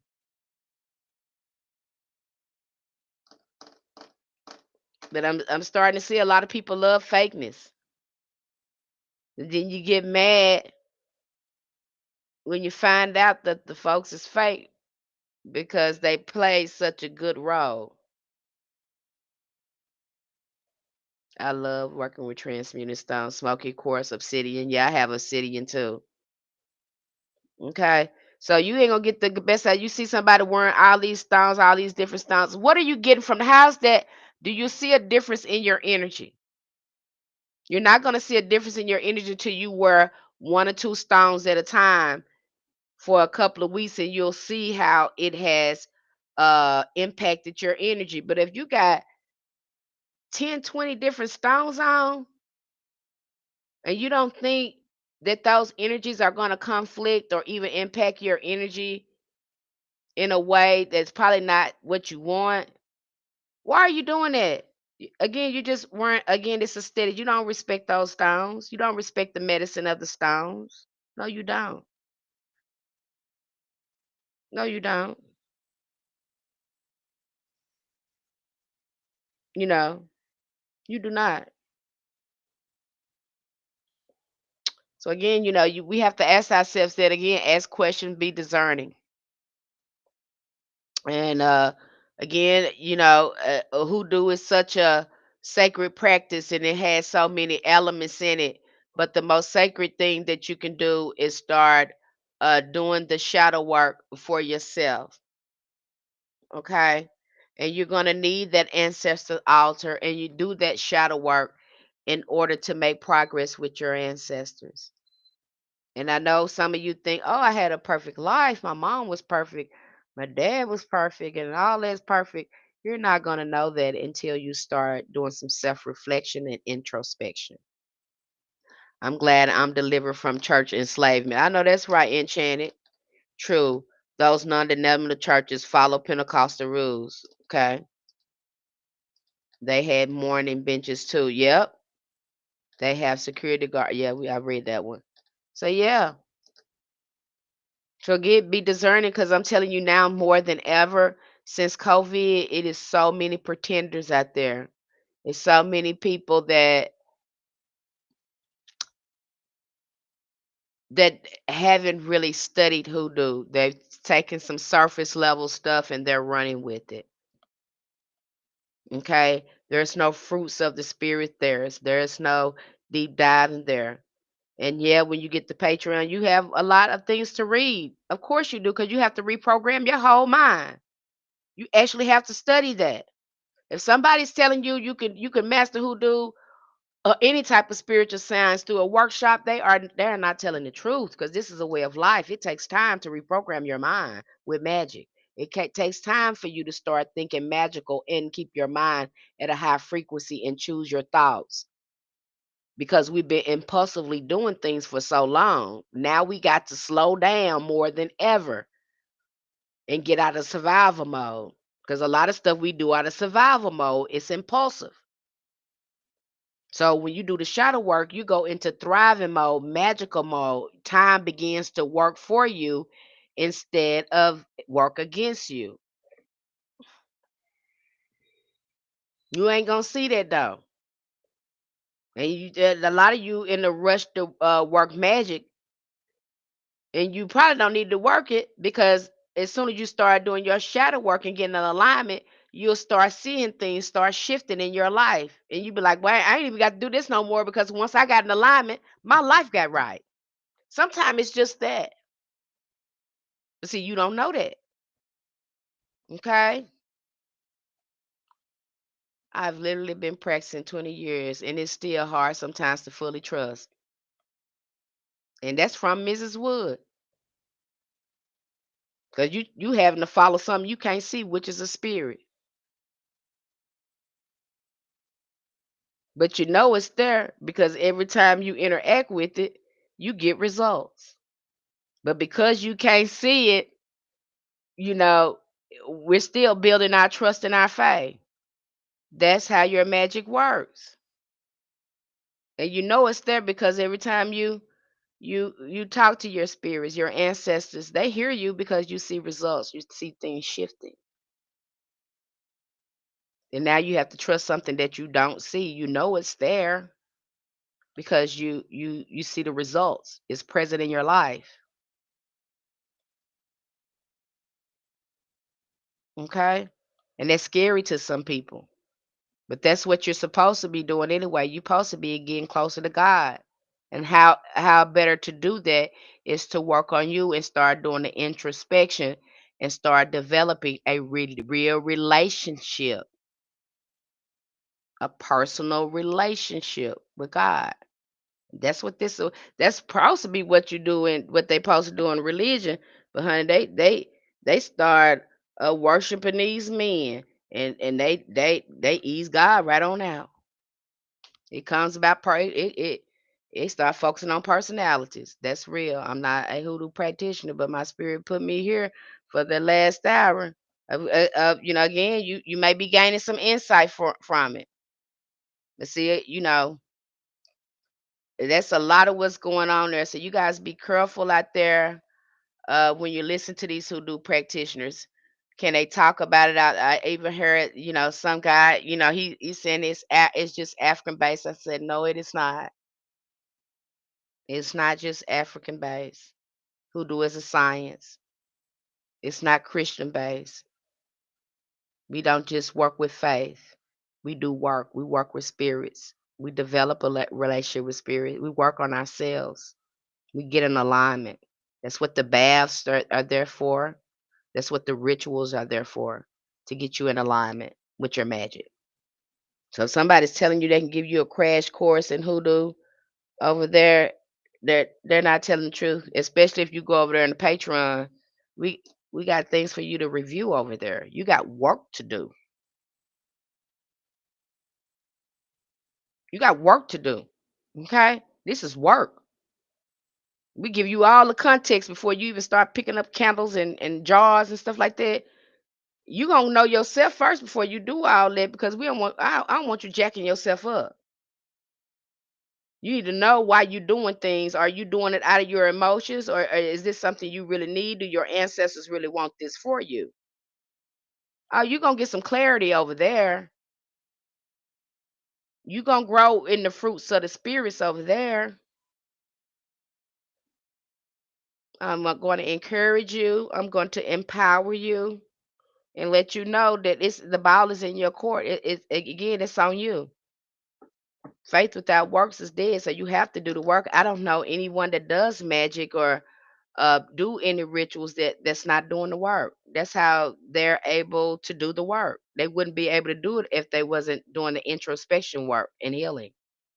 Thank you, Miss Woods. I appreciate you, and thank you for having me in the room tonight. You're very welcome. Thank you for attending. Okay. So again, don't be duped out there, because like I said, I woke up after COVID and everybody was practicing hoodoo. Everybody was a tarot card reading. I know it don't work like that. A lot of us been studying. A lot of us been studying and still practicing for years and years and years. And we're very careful about, how we present information, how we give readings. We're very careful with our readings. You're not going to see a lot of us out here doing a lot of collective readings and stuff. We just don't do it. Okay, we just don't do it because we understand how fragile our energy is and how we need to take care of it. So a lot of us, you won't see a lot of us on social media making posts, because why? Because we're too busy doing rituals and getting close to the spirit and keeping ourselves in alignment. Like I haven't made a post here on TikTok probably in a while. I just like post content. I've been doing a lot of live streams, but not posting, because the ancestors say you need to just be putting your energy somewhere else. You need to be focused on this altar, doing this altar work, doing this work, and then working on Patreon. I've been to put a lot in the Patreon because that really matters to me over there. Okay. You guys do matter to me on TikTok and YouTube, but over there it's a more of a tight community, and I can really do the work that the ancestors are pushing me to do with helping people on their journey. I really do a lot of helping over there. Love it, love it, love it. Okay. If you're interested in learning hoodoo and all its components, and you understand this is a way of life, and you're willing to put in the work, and get serious about it, you can join our Patreon Spiritual Roots Hoodoo Community. The link is in my bio and Linktree on TikTok. And here on YouTube is the link is in my bio on the channel if you're interested in that. Okay. Everything is affordable over there. All the tiers are affordable. And the ritual and the conjure membership comes with workshops. So you get free workshops with that as well. Okay. And right now we're going through a divination workshop. That's going to be crunk up on the 10th. That's going to be a second workshop that we doing over there nation, because divination is a big part of hoodoo. We need to know who we talking to. We need to know when to do the work. Is it a yes or a no? Okay. So again, we'll be going over divination, and probably in September, like I was telling this lovely lady today, we're gonna be doing some shadow work.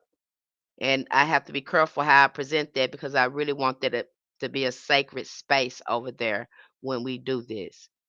So, and I have to, format that in a way where it can be very beneficial to everyone over there. But if you're interested in learning a real hoodoo, you want to be grounded in your practice and know what you're doing. And you're not afraid to do the work. You're not afraid to study. You're not afraid to perfect your own ancestral magic, then that is a space for you. And we have all the resources over there. I break everything down the way I talk to you here and break things down. That's exactly how I do it over there. I don't just give you a book or information, don't provide you with context. I'm going to do a lecture on that book and kind of guide you, okay, say this is what we should be looking at, y'all, because it's hoodoo in here. If you see anything in here that I missed, please, share it with us. We want to hear it, because this is an engagement. My wife, Time, will be helping me get in the Patreon. Okay, Jericho. Okay. So, again, all these the memberships are affordable. You know, my main concern is to make sure that Hoodoo is being transferred uh with integrity and being understood as a science and not just magic. And that's the problem. People are trying to make it faith based and a guessing thing, but no, you can take the guessing out of there when you know how magic works and what's the protocol for doing work. You'll be more successful that way if you learn the components and the science of hoodoo. If you don't understand that, then you're just going to be fishing in the dark trying to wonder why your stuff is not working. And it's because we don't have a solid foundation. I will only read the personal friends who ask yes. Oh, and that's another thing I wanted to bring up before I end this live. Please, people, when we start doing divination, if you know you don't like that person, do not read tarot for them. Please don't read tarot or read somebody that you do not like or they have offended you. Do not read for these people. Okay, the Goddess VU. Again, you can go to the link in my YouTube bio and you can get right directly over there to Patreon. I recommend the ritual or the ritual tier. You can start at the ritual tier. The ritual tier is just $10 a month. Just $10 a month. You get quality resources and information and workshops with this one on one. And you get to meet with me again. We're really getting ready to get intimate over there. Uh, Again, we're gonna have like a little soul family over there, because we're gonna go into shadow work, and so that creates a special intimacy when we start doing shadow work together, because we get to show up and hold a sacred circle that's very special, and so it creates a closeness when we do that. Okay, you meant Tina. Okay, okay, that's fine, Jericho. Because if you click the link in on my channel, it'll take you right over there to Patreon. Okay.